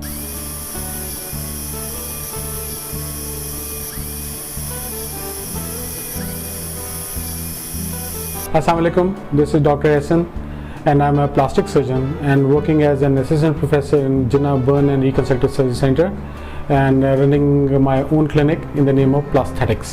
हम लोग इधर बहुत सारे प्रोसीजर्स जो कर रहे हैं, उसके अंदर top of the line procedures जो है ना एस्थेटिक्स में, वो है मेन के अंदर हेयर ट्रांसप्लांटेशन। अब बल्कि जो है ना वो फीमेल में भी हेयर ट्रांसप्लांटेशन बहुत कॉमन हो रहा है। एंड हम सबसे पहले हेयर ट्रांसप्लांटेशन की अगर बात करें तो उसके अंदर हम लोग state of the art 4th generation FUE immersion method procedure कर रहे हैं, जो जिसका डाउन टाइम बहुत कम है, जिसके अंदर जो ना पेशेंट सेटिस्फेक्शन बहुत ज़्यादा है, and the successful rate is 99.9%। Thank you. Welcome back ख्वातीन व हज़रात। डॉक्टर एहसन रियाज, जिनका तारुफ आप देख रहे थे, ये कैप्सूल आप देख रहे थे, डॉक्टर एहसन रियाज का अपना क्लिनिक है जिसमें तमाम प्रोसीजर्स करते हैं, और इसका नाम है प्लास्थेटिक्स। डॉक्टर एहसन रियाज आज विलिंग वेज के स्टूडियोज़ में हमारे साथ तशरीफ़ रखते हैं, मुल्क के मायानाज प्लास्टिक सर्जन। सर, एक बार फिर से आपको खुशामदीद कहते हैं, आपको वेलकम कहते हैं, आपके आने का बहुत शुक्रिया। डॉक्टर साहब, हमने बात शुरू की थी कॉस्मेटिक सर्जरी के मुतालिक इस पैकेज पे जाने से पहले। जी। तो आप लाइपोसक्शन का बता रहे थे, जिसमें फ़ैट को जो है निकाला जाता है और बॉडी की कॉन्टोरिंग की जाती है। डॉक्टर साहब, अदनान समी खान बड़े मशहूर गुलूकार हैं, अगरचे वो इंडिया चले गए हैं, मगर उन बहुत ओबीज़ थे वो। जी। और अभी काफ़ी बेहतर स्लिम ट्रिम नज़र आते हैं। अच्छा, जब किसी का वज़न कम होता है तो वो पूरी बॉडी से कम होता है, ये जो जॉ लाइन है, ये सब, तो वो बड़े ज़बरदस्त नज़र आते हैं। How did he do it? देखें, उन्होंने प्रॉपर, जैसे मैंने बताया कि सिस्टम से चले, बहुत सारी एफर्ट्स हैं डाइटिशियन की, उसके अंदर प्लास्टिक सर्जन इन्वॉल्व होगा, बेरियाटिक सर्जन इन्वॉल्व होगा। ये बताइए कि बेरियाटिक सर्जन वो होते हैं जो कि मैदे को बाईपास कर देते हैं, या जो internally they play with endoscope, ठीक है ना जी, और लेप्रोस्कोपिक जाके और अंदर से ही मैदे को छोटा या उसको बाईपास कर देते हैं। तो वो जो चीज़ें एब्जॉर्ब हो रही होती हैं जो बॉडी के लिए बहुत ज़्यादा मुफीद होती हैं, अदरवाइज जो कि बॉडी को स्ट्रेन कर रही होती हैं, ग्लूकोज लेवल ज़्यादा बन रहा होता है, हर चीज़ ज़्यादा हो रही होती है या ज़्यादा नरिशमेंट चल रही होती है, तो वो खत्म एकदम हॉल्ट होती है। ये समझ आ गई। डॉक्टर साहब ये फरमाइएगा कि जब आप लाइपोसक्शन करते हैं, बॉडी कंटूरिंग करते हैं, वो जो भी आपने बताया कि लाइफस्टाइल चेंज आ जाते हैं, तो एक टीम एफर्ट है ये, तो क्या इससे इंसान की क्वालिटी, कॉस्मेटिक्स तो अच्छी लगती हैं मगर क्या क्वालिटी ऑफ लाइफ में फ़र्क भी आता है और क्या उसकी बीमारियां दूर हो जाती हैं, सच एज ये हाई ब्लड प्रेशर या डायबिटीज़? बिल्कुल हो सकती है सर, बिल्कुल। और ये एक क्योंकि ओवरलोडिंग है ना जी, असल में बेसिकली जो बॉडी है वो हार्ट को ज़्यादा काम करना पड़ रहा है, हर ऑर्गन को ज़्यादा काम करना पड़ रहा है और उसको नीड उसकी बढ़ जाती है बेसिकली, और वह सिर्फ एक ही चीज़ से कंट्रोल हो सकती है, that is diet and diet, लेकिन not dieting, diet planning, proper diet balance. Doctor साहब जब आपसे लाइपोसक्शन को करा लेता है और उसकी जो है 36 रिस्टोर हो जाता है तो मैं एक बात कर रहा हूँ, तो क्या फिर उसके बाद भी डाइट ज़रूरी है मेंटेन करना? एक्सरसाइज, अच्छा, exercise and diet, exercise and diet, no third thing, and tension free life. समझ आ गई डॉक्टर साहब, मगर लोग हमारा चेहरा भी तो देखते हैं जी सर, और चेहरा जो है उसमें कई लोग जो हैं माइकल जैक्सन, जी जी, उनको ये लगा कि उनकी जो नाक है वो तब्दील होनी चाहिए उसकी शेप, और फिर वो नाक उनकी कई सर्जरीज से गुजरी और वो खुश नहीं हो सके, सही नहीं हुई। तो ये जो आप नोज जॉब करते हैं, जी जी, ये भी कोई मुआशरे में लोगों की रिक्वायरमेंट है? जी आपने बहुत अच्छा सवाल किया डॉक्टर साहब, ये तो एक आपने ब्रेड एंड बटर है हमारा।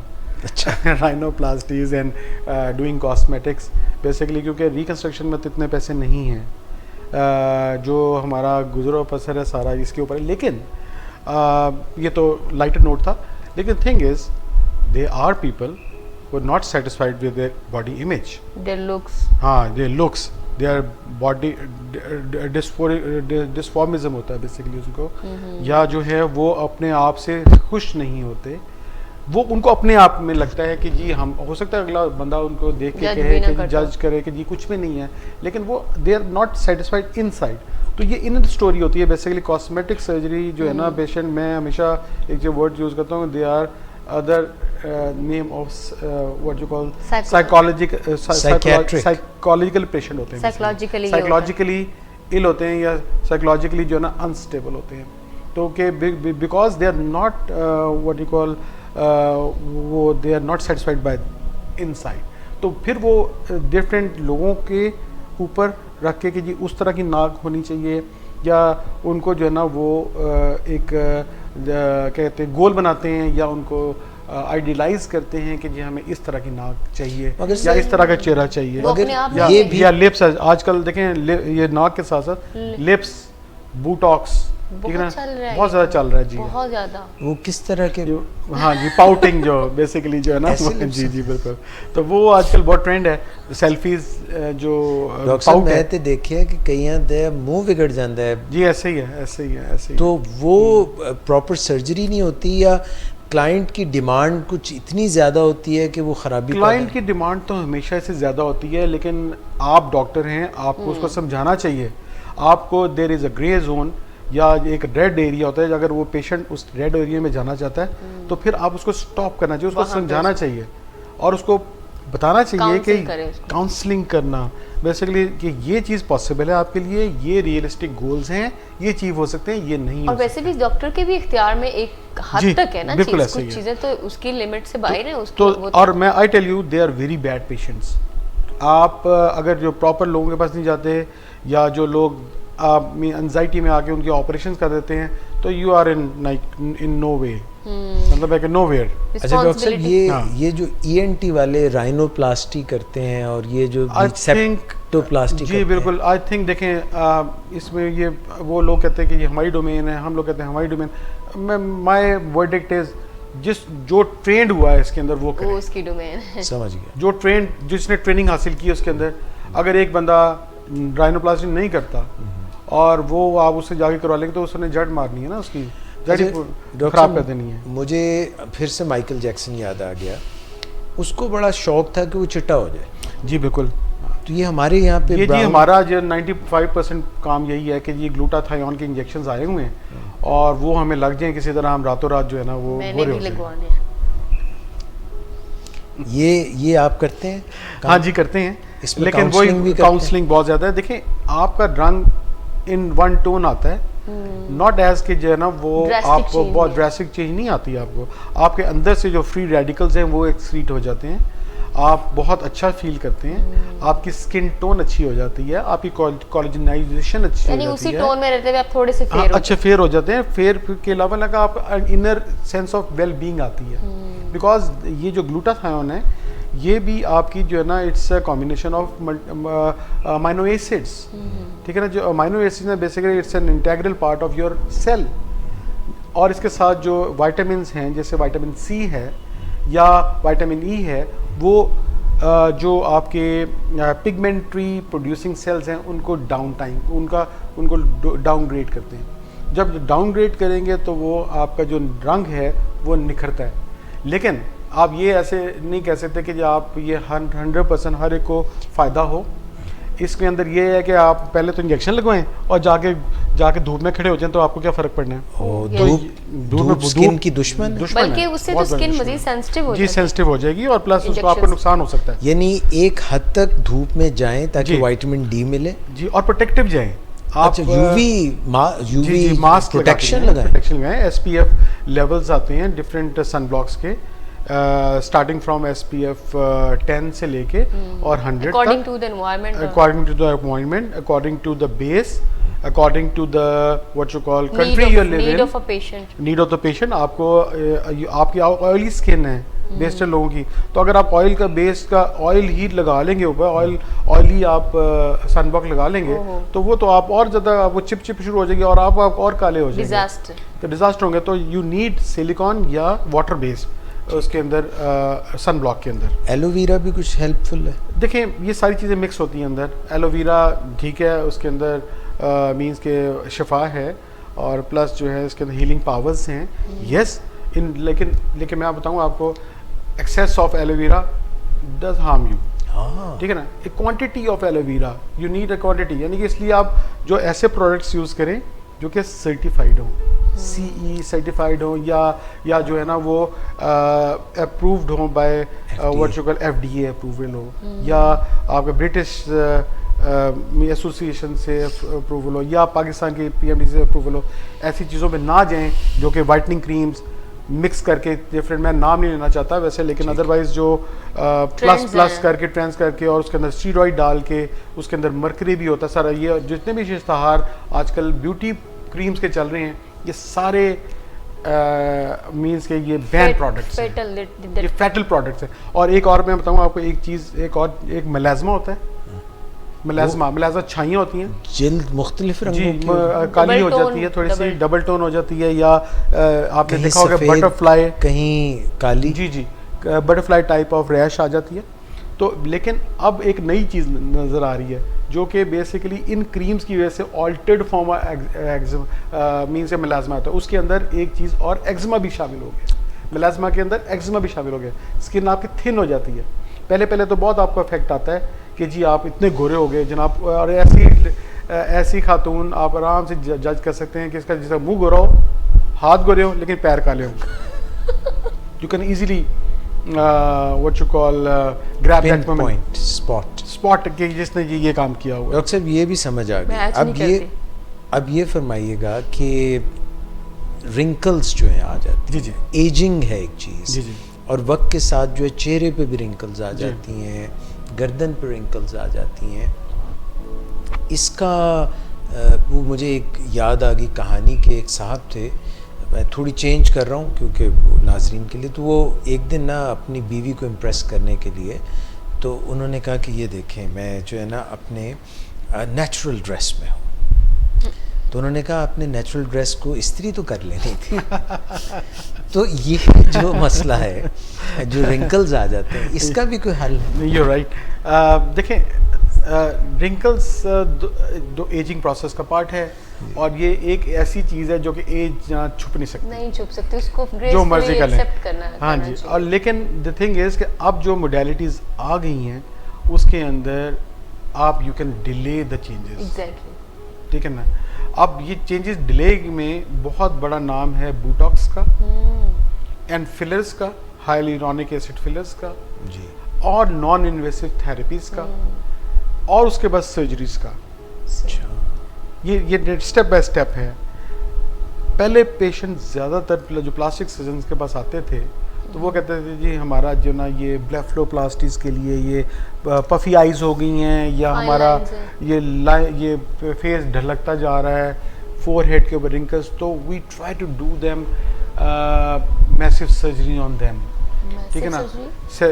मैसिव सर्जरीज उसके अंदर जाने ये ब्लेफलोप्लास्टीज और प्लस फेस लिफ्ट्स, फिर उसके बाद ये सिलियोप्लास्टीज थ्रू सर्जरी। तो लेकिन अब अब जो है ना बेसिक ट्रेंड चेंज हो रहे हैं, और ट्रेंड चेंज होने के साथ साथ जैसे जैसे एडवांसमेंट्स आती आ रही हैं तो वो साइंस जैसे तरक्की कर रही है, तो अब नॉन इन्वेसिव थेरेपीज भी आ गई हैं। तो बोटॉक्स जो है ना एक बहुत बड़ा रेमेडी है फॉर डायनामिक रिंकल्स। लेकिन डॉक्टर आप करते हैं? जी हाँ, डायनामिक रिंकल्स के लिए, जो कि upper body of the upper face के Part लिए of the face. बेस्ट है, upper part of the face. लेकिन ये कितनी देर तक लास्ट करती है, मतलब देखिए इनकी ड्यूरेशन जो है ना बेसिकली किसी भी फिलर की या बोटॉक्स की, ये लास्ट लाइक 9 मंथ से लेके 1.5 years तक, ठीक है। और इट्स ट्रू, और इतना ही होना चाहिए, क्योंकि आपकी स्किन रोजाना डिटोरेट हो रही है, न्यू सेल्स प्रोड्यूस। जी, और डिटोरेट हो रही है तो क्या ये जो चीज़ें हैं वो डिटोरेट नहीं होंगी, नंबर 1। और इनकी एक वजह है नॉन परमानेंसी की। अगर आप फर्ज करेंगे इसमें परमानेंट कोई चीज़ डालेंगे तो क्या होगा, आपकी अपनी स्किन तो डिटोरेट हो जाएगी, ये उधर ही पड़े रहेंगे। एग्जैक्टली। तो they create a mask like effect के अलग से कोई फॉरेन बॉडी अलग से पड़ी हुई है। तो इट्स बेटर कि आप इन चीज़ों की तरफ आएँ कि जो कि नॉन परमानेंट हैं, और आपकी स्किन के साथ एज करें। और प्लस एक और इनका एक दूसरा नाम भी है, इन्होंने CIT, इसको कहते हैं कोलेजन इंड्यूस थेरेपी। जब आप ये चीज़ें करते हैं तो साथ साथ कोलेजन प्रोड्यूस होता है बॉडी के अंदर। जब कोलेजन प्रोड्यूस होता है तो आपको लॉन्ग लास्टिंग इफेक्ट देता है। आजकल नई मोडालिटी जो आ रही है वो है नैनो फैट ग्राफ्टिंग, एंड फिर उसके बाद एक और चीज़ है स्टेम सेल्स थेरेपी, ठीक है ना जी। फिर मींस के इसके अलावा भी मतलब नीडल फेसलिफ्ट भी तो है, एक वो नीडल जी क्या करते हैं? वो नीडल फेसलिफ्ट भी हैं, वो मीजोथेरेपी जिसको कहते हैं, या नीडल मीजोथेरेपी कहते हैं उसको, या आप ये भी कह सकते हैं कि जो derma roller therapy, micro needling जी, एंड PRP का यूज़ बहुत हो रहा है, फेस के ऊपर भी हो रहा है और बालों के ऊपर भी हो रहा है। जैसे मैंने आपको उधर भी दिखाया कि हमारे सेगमेंट में आपने देखा होगा हेयर ट्रांसप्लांटेशन के बाद एज अ बूस्टर्स जो है बाद में हम तशरीफ लाए पेशेंट आपके पास आए थे। जी आए तो उसको हमने बूस्ट किया ताकि उनके आगे आने वाले जो बाल हैं, जो अपने बाल भी हैं, वो भी स्टेबल हो जाएं या डिले हो जाएं। You can not change the fate but you can delay the things accordingly.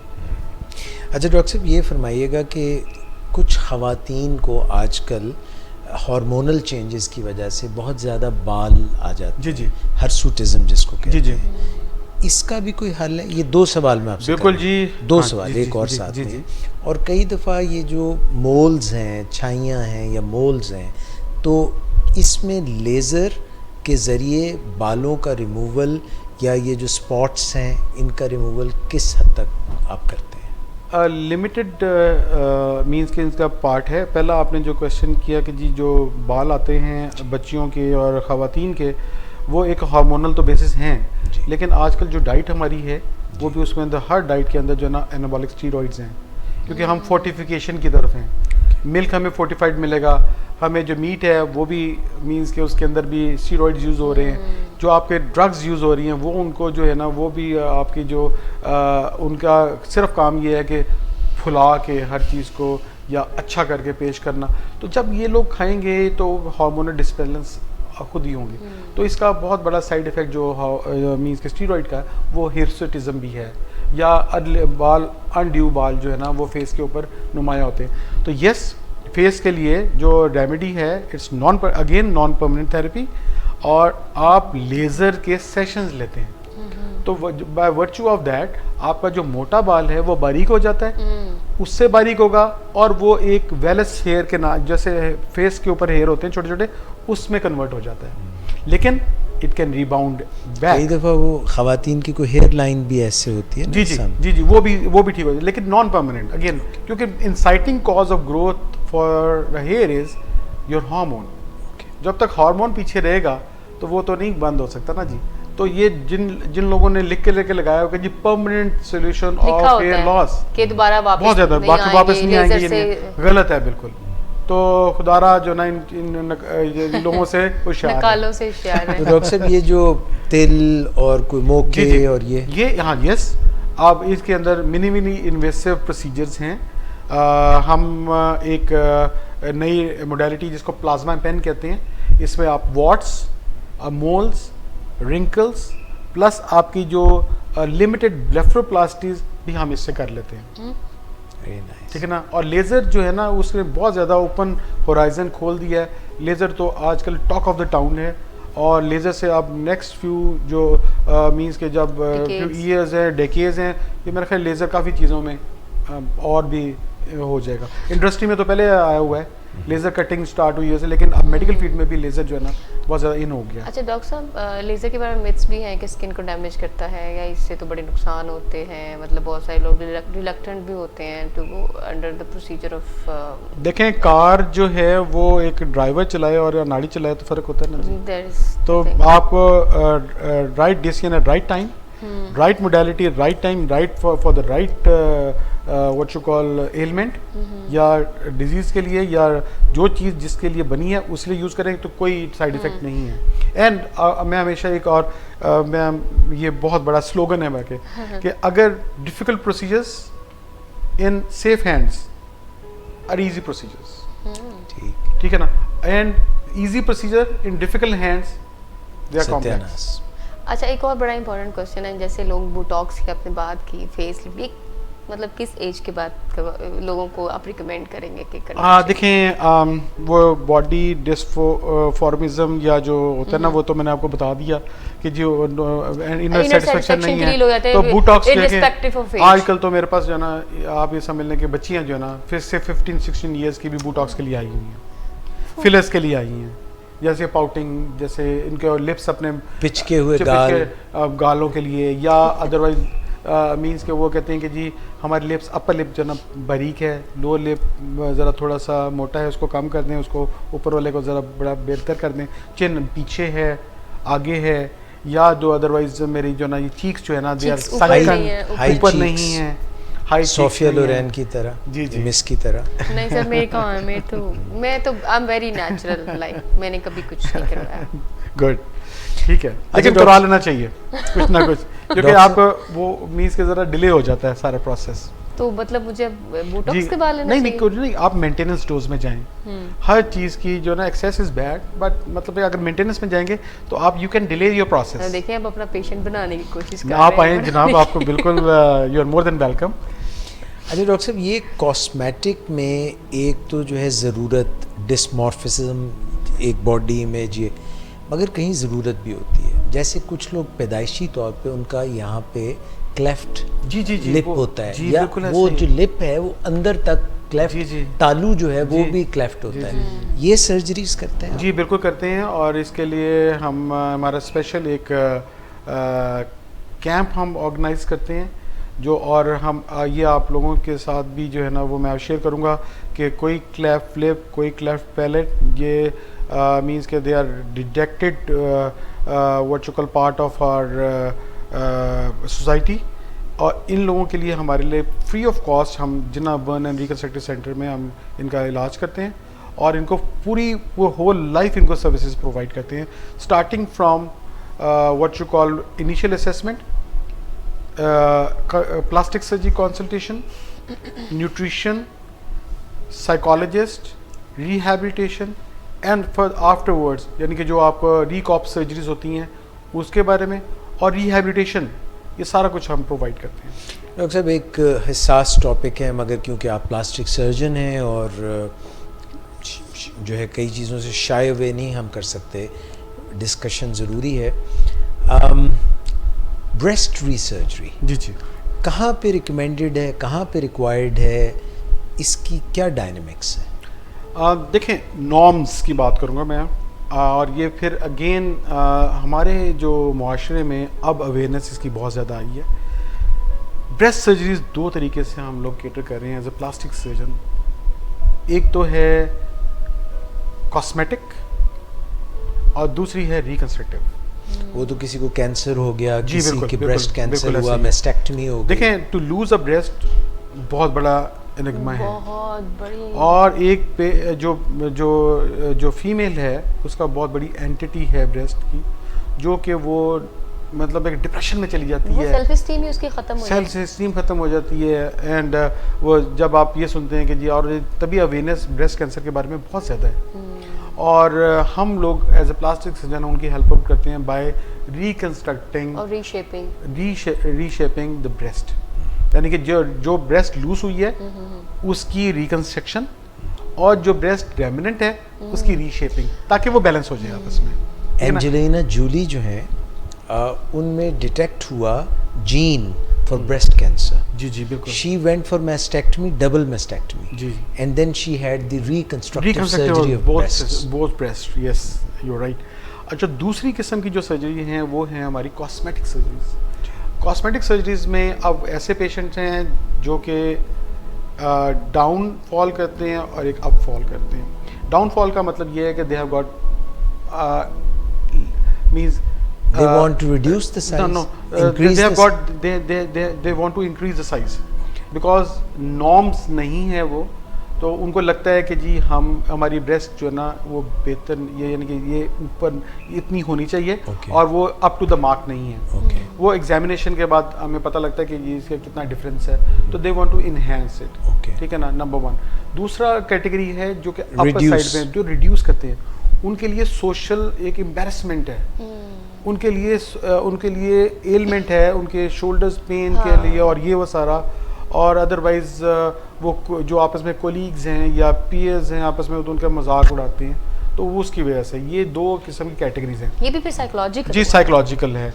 और तीसरी जो है वो है आपकी इंटरेस्ट या डिमांड्स, कि जी मुझे इस शेप का होना चाहिए, या इस मेरी ये फिगर इस कैटेगरी में अपने आप को ऐसे देखना चाहता हूँ। ऐसे जाना ये कई दफ़ा जो उसका पार्टनर है, जी जी मेल जी जी पार्टनर बिल्कुल, वो उनकी ज़्यादा डिमांड होती है, और स्पेशली व्हेन शी हैड और हैज़ चिल्ड्रन, तो उसके ब्रेस्ट जो है ना बेसिकली सैगिंग होती है, टोसिस होता है, तो वो उन डिमांड जो है ना फिर ऐसे होता है कि वो वॉल्यूम लॉस भी है, और स्किन एनवेलप जो उसका व्हाट यू कॉल जो ऊपर एनवेलप है, स्किन एज एनवेलप, वो भी उसके भी टेक्सचर लॉस होता है, तो दोनों चीज़ें होनी पड़ती हैं। उसके लिए फिर हम मेस्टोपेक्सीज डिज़ाइन करते हैं।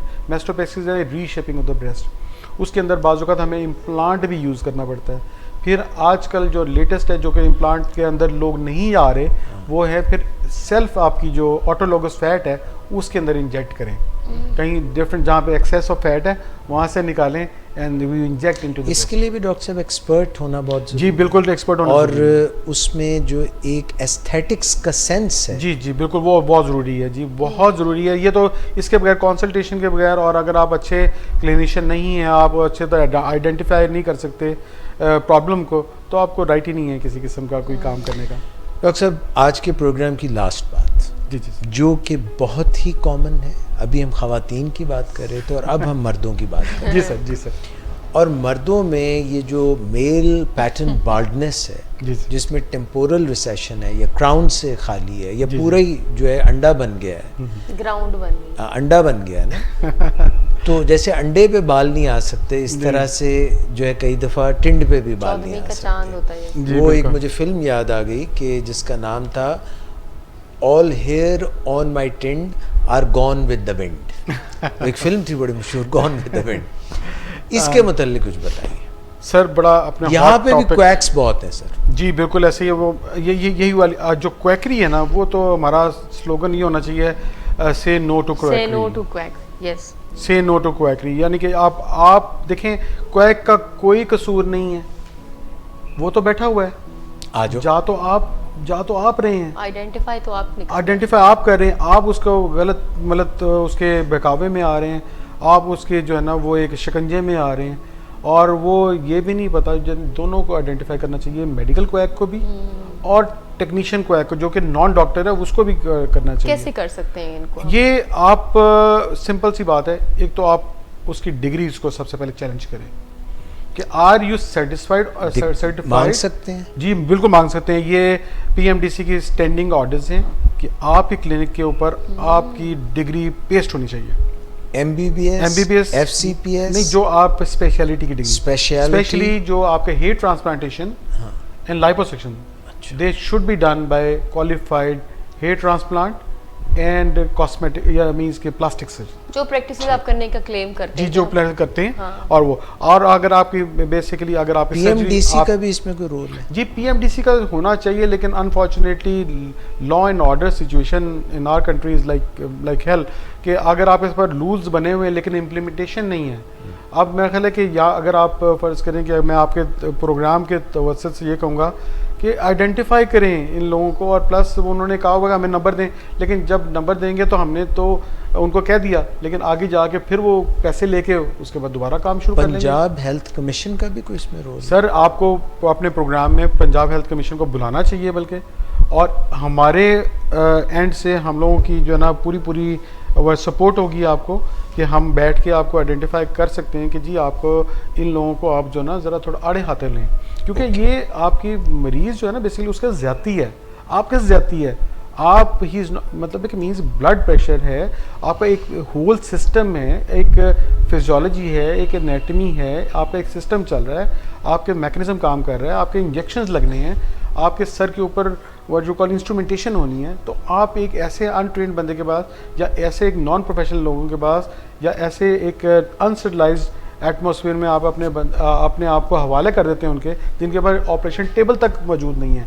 खुदा ना खास्ता कोई एमरजेंसी हो जाती है, जो कि आई डोंट नो होती हैं तो हाईलाइट नहीं होती, एमरजेंसी होती है तो आपके पास यू स्टैंड नो वेयर। हम एज अ क्वालिफाइड डॉक्टर्स होकर हम इतना घबराते हैं कि ये एमरजेंसी ये ना हो जाए, ये ना हो जाए, वी आर मोर कॉन्शियस। तो ये लोग तो घबराते नहीं हैं। और मैं आपको एक बताऊं डॉक्टर साहब, जो जितना निडर होगा ना, ठीक है ना, वो उतना ही ज़्यादा ये इसलिए ये काम करें कि जी कुछ नहीं होता, क्योंकि उनको डेप्थ ही नहीं है, पता depth कि नहीं क्या है। क्या गलतियां, क्या क्या Exactly. कॉम्प्लिकेशंस हो सकती हैं। और हाँ जिसको जी। जितना काम आता है वो उतना वो कॉन्शियस कितना होना कि कर कोई गलत चीज ना हो कोई जाए, गलत चीज़ ना हो जाए, रिस्पांसिबिलिटी, सेंस ऑफ रिस्पॉन्सिबिलिटी आती है। तो बेसिकली थिंग इज उनको पता नहीं है, इसलिए वो निडर है कि ये कुछ नहीं होता, और जो पेशेंट जा रहा है ये उसकी गलती है। अच्छा जी, आपने हॉट टॉपिक तो छोड़ा, तो इसके अंदर मैं आपको बताता हूँ कि हेयर ट्रांसप्लांटेशन जो है ना बेसिकली वो इसलिए एविडेंट हुआ, या इतना ज़्यादा आजकल टॉक ऑफ द टाउन है, या is the most what you perform procedure all over the world वाह इन मैन, वाह, ठीक है ना। और ये जो है इसको जो व्हाट यू कॉल के, चाहे वो अमेरिका हो, चाहे इंग्लैंड हो, चाहे टर्की हो, चाहे पाकिस्तान हो, चाहे एशिया हो, सर हेयर ट्रांसप्लांटेशन की सोसाइटी इस वक्त सबसे बड़ी है ऑल ओवर द वर्ल्ड, ठीक है ना, जो कि इंटरनेशनल हेयर रेस्टोरेशन सोसाइटी है, जो कि जिसके मेंबर हम लोग भी हैं। तो द थिंग इज़ के जो हेयर ट्रांसप्लांटेशन ना बेसिकली वो स्टार्ट इसलिए होता है क्योंकि गंजे कमी नहीं है, और वो they want to change their appearance. और ये ऐसा डिजास्टर किस्म की चेंज है कि एकदम जो है ना बंदा पहले बाल होते हैं एकदम उड़ जाते हैं, ठीक है ना जी। तो बेसिकली हेयर जो मीन्स जो बॉल्डनेस है, it is categorized into 7 types. Type 1 frontal, फिर type 2 post frontal, type 3, type 4, type 5 and type 6, depending कि कितनी पीछे से झालर जो है ना वो आपकी रह जाती है और सारा बॉल्ड हो जाता है एरिया। तो बेसिकली मैं ज़रा थोड़ा सा इसको थोड़ा सा इस तरह लेता हूँ कि टेम्पोरल रिसेशन भी है, साइडें भी जाती हैं लोग जो कि आइडेंटिफाई नहीं करते, एक ये वर्टिकल रिसेशन भी है। बेसिकली हेयर ट्रांसप्लांटेशन, जो अच्छा हेयर ट्रांसप्लांटेशन सर्जन है वो इन दोनों चीज़ों को केटर करेगा, और वो सेंसिबल हेयर ट्रांसप्लांटेशन पे आएगा। और सेंसिबल हेयर ट्रांसप्लांटेशन होता है कि जितने नीड और ये जितना उसकी पर्सनैलिटी को उजागर करने के लिए बाल चाहिए और वो नेचुरली वे में लगे तो वो सेंसिबल है। ये नहीं है डोनर एरिया भी कंसिडर, डोनर एरिया बहुत, या उसके ऊपर भी आ रहा हूँ। इसके अंदर जो है कि आपका जो सेंसिबल हेयर ट्रांसप्लांटेशन वो होता है कि जो कि अब हेयर ट्रांसप्लांट किया हुआ लगे ना, ठीक है ना, कि हेयर ट्रांसप्लांटेशन या वो सिमुलेटेड टू नॉर्म्स हो। ये ना हो कि आप जो ना एब नॉर्मल उसको हेयर लगा के तो उसको लगे हुआ नजर आया कि और उसकी शेप ही बिगाड़ डॉक्टर साहब मैंने तो कई सर्जन्स को देखा वो शुरू हो जाते हैं। जी ऐसे ही है सर, पैसे का काम है ना असल में, तो पैसा इन्वॉल्व है इसके अंदर, तो इसलिए कई डर्मेटोलॉजिस्ट शुरू हो जाते हैं। जी डर्मेटोलॉजिस्ट शुरू हो जाते हैं। लेकिन द थिंग इज देखें, अगर आप उनकी अगर आप खुद डॉक्टर हैं तो आपने कभी स्किन स्पेशलिस्ट को अगर पूरा देखा हो तो कभी उसने पूरी अपनी ट्रेनिंग में कभी चाकू को हाथ नहीं लगाया होता, उसकी सर्जिकल ट्रेनिंग नहीं है, डोमेन नहीं है। तो जो अच्छे डर्मेटोलॉजिस्ट है वो तो डिस्करेज करते हैं। लेकिन यस अगर वो अच्छा मीन्स कि उसने सीख के आया हुआ है या उसने क्वालिफाइड है जो फिर ठीक है, इट्स ओके। मतलब है कि आई डोंट माइंड कि जो है ना वो करे, तो कर रहे हैं लोग जो कि इंटरनेशनल हेयर सर्विसेज से जो है ना वो रजिस्टर्ड हैं और कर रहे हैं। अच्छा, इसके अंदर सबसे इंपॉर्टेंट चीज़ है कि लोग अक्सर पूछते हैं कि जी आपके रिज़ल्ट हम हमें इतने भर दें, आप रिज़ल्ट हमारा कैसा होगा? तो this simple solution to it. देखें रिज़ल्ट आपका आपके चेहरे पे लिखा हुआ है, whatever you have is what you're going to get. Yeah, you're going to get. अगर स्टोर हाउस में आपका सप्लाई मौजूद है तो आप किसी को सप्लाई दे सकते हैं, गोदाम में नहीं है, गोदाम में नहीं है तो आप कैसे दे सकते हैं? तो ये आप इन लोगों से बचें कि अगर आप undue use of your donor side करें। देखें जो अगर अब गंदम होगा तो गंदम काटेंगे, गन्ना होगा तो गन्ना काटेंगे। ये नहीं हो सकता कि गंदम बीज के आप गन्ना काट लें, ऐसे नहीं हो सकता, या उगा लें, ठीक है। तो डोनर साइड जो है ना बेसिकली वो अकॉर्डिंग टू सेंसिबली उसको डिज़ाइन करना चाहिए, according to 30% of your total donor area उसको यूटिलाइज करना चाहिए। और जो पीछे बाल क्वालिटी है वही आगे आएगी। अगर पीछे अगर 70 साल लाइफ है तो 70 साल ही आगे रिफ्लेक्ट होंगे, अगर पीछे 50 साल है 50 साल रिफ्लेक्ट होंगे। डॉक्टर की इसके अंदर कोई यानी कि वो ये नहीं है कि बड़ा ही नहीं है कि जो ये करके ये कर दे, ऐसी कोई बात नहीं है। तो बेसिकली आपको इनिशियल कंसल्टेशन इज़ मस्ट, और मैं आपको रिकमेंड करूंगा जिसने भी हेयर ट्रांसप्लांट जहाँ से भी करवाना है इनिशियल कंसल्टेशन डॉक्टर से करें, ठीक, नॉट आपके जो कर रहे हैं जो आपके मैनेजर्स बैठे हुए हैं या आपके जो फ्रंट डेस्क ऑफिसर्स बैठे हैं उनके साथ क्यों कर रहे हैं आप? आपने तो अपने सर्जिकल प्रोसीजर करवाना है तो डॉक्टर शुड मीट यू, ठीक। उसकी क्या लिमिटेशंस हैं कि वो आपसे क्यों नहीं बात करता? डॉक्टर एहसन रियाज ये बताइए कि इसमें अब प्रोसीजर्स जो हैं वो उसमें वेरिएशन है, कोई ऑप्शंस हैं? ये देखें by and large there are 2 procedures, एक FUT जिसको फॉलिकुलर यूनिट ट्रांसफ़र कहते हैं और वो उसके अंदर इन्वॉल्व होती है स्ट्रिप हार्वेस्टिंग, और जो गोल्ड अभी तक गोल्ड स्टैंडर्ड है, लेकिन अब now the people are coming towards non invasive या मिनिमली इन्वेसिव थिंग्स। सो जो FUT में स्ट्रिप लेके पीछे से डोनर एरिया से जो कि परमानेंट डोनर जोन होता है उसमें से लेके उसको चॉप करके उसके छोटे छोटे ग्राफ्ट बना के फिर आगे ट्रांसफ़र करते हैं according to your hairline design and the area you want to reimplant, ठीक है ना, यू वांट टू कवर। तो ये हो गई FUT। दूसरा है FUE। FUE का मतलब आता है फॉलिकुलर यूनिट एक्सट्रैक्शन। ये मेथड है तो मतलब एक आजकल कहते हैं नया है, लेकिन ये it goes back, if you go back, ये सबसे पहले FUE स्टार्ट हुआ था। अच्छा, FUE स्टार्ट हुआ था इन ओल्ड टाइम्स लाइक आप late 18th century and early 19th century में ये स्टार्ट हुआ था FUE, जो कि अबेंडन हो गया किसी वजह से, क्योंकि what you call they were not accepted या उसकी जो प्रमोट नहीं हो सका, आइडिया आगे नहीं चल सका, तो इट वाज बैंड। फिर उसके बाद अभी जो रिसेंटली जो है ना ये तकरीबन 50s में इसका फिर हाइप क्रिएट हुई और अब एडवांसमेंट्स होती जा रही हैं। FUE पहले जनरेशन 1 तक महदूद था जिसके अंदर क्रूड पंच था, बहुत मोटा पंच सा था, और कॉन्सेप्ट वाज लाइक उधर से ग्राफ्ट पूरा का चंग उठाया और उधर लगा दिया और वहाँ पे बाल उगने शुरू हो जाए। स्कार्स में मींस के वुंड हीलिंग में पहले ये चीज़ें यूज़ होती थी, लेकिन बाकायदा तौर पे बॉन्डलेस के लिए जो पहला जो ऑपरेशन जो हुए वो अर्ली 50s में ही हुए, या इससे पहले आप ये समझ लें कि लेट 90s में 19th सेंचुरी में भी हुआ। तो बेसिकली थिंग इज जो कॉन्सेप्ट वाज कि आपने एक चंक उठाया पूरा, यानी ग्रास का पीस उठाया और आगे रेसिपिएंट एरिया पे लगा दिया जी, ठीक है ना। जो जनरेशन 1 था, जो अब एवोल्यूशन हुई है जनरेशन 1 से, तो उसके अंदर पंच यूज होता है जिससे आप ग्राफ्ट हार्वेस्ट करते हैं। That was quite a big size, point तकरीबन 1.2 से लेके 1.5 mm तक था। फिर जनरेशन 2 आया, आई वुड से इस जनरेशन बिकॉज ये एवोल्यूशन में आया है, ओके, तो मीन्स के जब आया तो फिर 1 तक चली गई बात जनरेशन 2 में। फिर जनरेशन 3 आया, उसके अंदर 0.8 तक बात चलेगी। एप्पल i10 आ चुका है हाँ मोबाइल फोन में। जी जी, इसी तरह आपके पास अब कौन सी जनरेशन? अब हम जो कर रहे हैं, देखें हम थोड़ा अब इस स्टेज पे पहुंच गए जहाँ पे हम इनोवेशन भी कर सकते हैं। हम we are into studies as well, we compare the results और हम एविडेंस बेस्ड काम करते हैं। तो आजकल जो मैं प्रोसीजर कर रहा हूँ वो that is 4th generation FUE immersion technique and max, ठीक है ना जी। उसके अंदर ये होता है कि we make full use of 3 things. 1 ये है कि डोनर साइट यूज़ करते हैं सेंसिबली, रेसिपिएंट साइट को हम जो मीन्स के जो है ना वो बड़ी डेप्थ कंट्रोल इंस्ट्रूमेंट से डिटेक्ट करते हैं। And at the same time हम ग्राफ्ट की जो मेरे डाउन टाइम जो होता है ना बेसिकली, उसको हमने बड़ा मद्देनज़र रखा है, उसको पैरामीटर बनाया। पैरामीटर क्या है कि उसके अंदर किसी किस्म की अगर कॉस्मेटिक प्रोसीजर बंदा करवा रहा है तो उसका डाउन टाइम नहीं होना चाहिए, तो हमने वो एक पैरामीटर बनाया। डाउन टाइम से मुराद ये है कि उसने प्रोसीजर कराया है तो वो जो भी काम करता है उससे दूर कितने दिन रहेगा? हाँ, दूर, ये इसकी बात करें तो ये दूर कितने रहेगा तो वो हमने उसको ज़रा मिनिमाइज़ करने की कोशिश की है, in terms of pain, in terms of swelling, in terms of जो उसके नॉर्मल एक्टिविटीज़ हैं वो, और इन टर्म्स ऑफ हीलिंग, ठीक है ना। ये पैरामीटर हमने बनाए।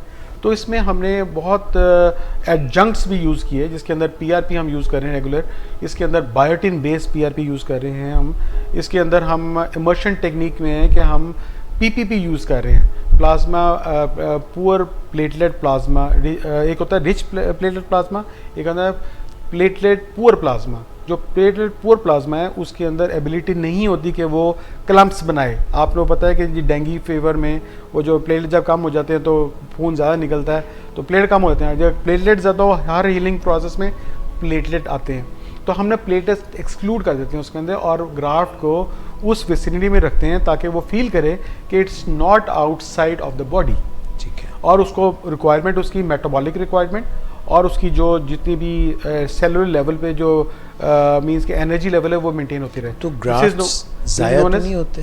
तभी तो ये कह रहा हूँ इमर्शन टेक्निक। इसके अंदर जो हम PPP में रखते हैं तो वो ग्राफ्ट जो है ना बेसिकली वो नरिश होते रहते हैं और हाइड्रेट होते रहते हैं। तो इसलिए मैंने आपको बताया था कि हमारा रिजल्ट जो 99.9% इसलिए है और एविडेंस बेस्ड है कि जितने हमने ग्राफ्ट लगाए उसको हमने टैग किया और वो सारे उगे।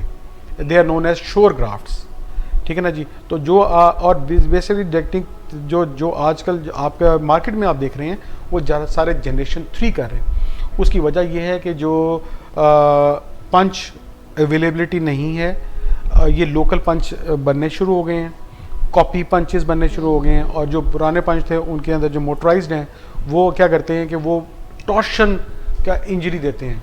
यानी कि जब ग्राफ्ट आप निकालते हैं तो उसमें टॉर्शन का एलिमेंट आ जाता है, तो उसका जो 18 बाल तो लगता ही नहीं है 100 में से, ठीक है ना जी। तो बेसिकली ये लोगों को नहीं पता, लेकिन वो they try to fill your gap as much as, इसको कहते हैं स्टूपिड किस्म की या बूचर सर्जरी भर दिया।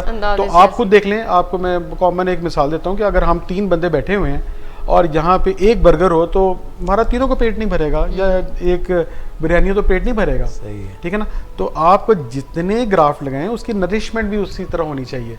तो आपको श्योर ग्राफ्ट लगाना चाहिए, आपको डिस्टेंस, सेफ डिस्टेंस रखना चाहिए, और मतलब है कि इसके लिए आपका सेंसिबल होना बहुत ज़रूरी है। True true, very nice. Doctor Ehsan Riaz, आपसे बहुत ही सैर हासिल, मुकम्मल, डिटेल्ड आपका जो प्रोफेशन है उसमें रिकन्स्ट्रक्टिव सर्जरी से लेके कॉस्मेटिक सर्जरी यानी प्लास्टिक सर्जरी की हमने ज़्यादातर जहतें जो हैं उनको एक्सप्लोर किया, आपकी एक्सपर्टीज़ को एक्सप्लोर किया। ख़वातीन हज़रात, इसमें मैं ये रिक्वेस्ट करूँगा कि डॉक्टर साहब से रब्ता करने के लिए जो टेलीफोन नंबर्स हैं वो भी आपकी जो है हम ऐड कर दें, और फ़िलहाल विलिंग वेज पे जो हमारा नंबर है वो अगर आप ऐड करें ताकि उससे रब्ता किया जा सके, हम डॉक्टर साहब तक पहुंचा सकें वो, और डॉक्टर साहब का जो नंबर है वो भी हम ऐड करेंगे और इसको दोबारा एज़ नशर मुकर्रर भी हम इसको प्ले करेंगे। और डॉक्टर साहब का जो फेसबुक पे पेज है प्लास्थेटिक्स के नाम से, वो भी हम ऐड करेंगे, so that you can reach doctor Ehsan Riaz, जो कि इस वक्त जौहर टाउन में लाहौर में अपना प्राइवेट क्लिनिक भी कर रहे हैं, और डॉक्टर साहब की कॉम्पिटेंस जो है अबव एनी डाउट है। He is fully qualified, not only from Pakistan's best body, he is got fellowship. इसके अलावा इनके पास यूके से फेलोशिप है। इसके अलावा जो मुख्तलिफ प्रोसीजर्स इन्होंने बताए हैं उसके लिए इनके पास से अमेरिका से ट्रेनिंग है। So doctor Ehsan Riyaz, once again thank you very much for Thank you, being sir. here. It Nice was pleasure pleasure meeting you, talking sir. to you. Sir. Miss Nadia, जी, आपके शुक्रिया। प्रोग्राम में शिरकत का बहुत बहुत शुक्रिया। और ख़वातीन हज़रात, इसके साथ ही बिलिंग के फोरम से डॉक्टर एजाज़ कुरैशी को इजाज़त दीजिए। इंशाल्लाह मज़ीद टॉप नॉच डॉक्टर्स के साथ आपकी मुलाकात कराते रहेंगे, और मुख्तलिफ जो मेडिकल फील्ड्स हैं उनमें जो आपके एम्बिग्विटीज़ हैं, जो आपको बातें नहीं पता, उनके मुतालिक क्लैरिटी भी देते रहेंगे। आप हमारे प्रोग्राम में जिस वक्त अभी आप प्रोग्राम देख रहे थे उस पर आपके कमेंट्स आए, उनको भी हम देंगे। डॉक्टर एहसन रियाज से उसका लिंक शेयर करेंगे। He will personally answer when ever it will be possible, तो ये कुछ आंसर्स भी करेंगे, और हमसे आप जितने भी सवाल कर सकते हैं, we will make sure that you and your queries reach doctor Ehsan Riaz. अपना बहुत ख्याल रखिएगा। अल्लाह हाफ़िज़।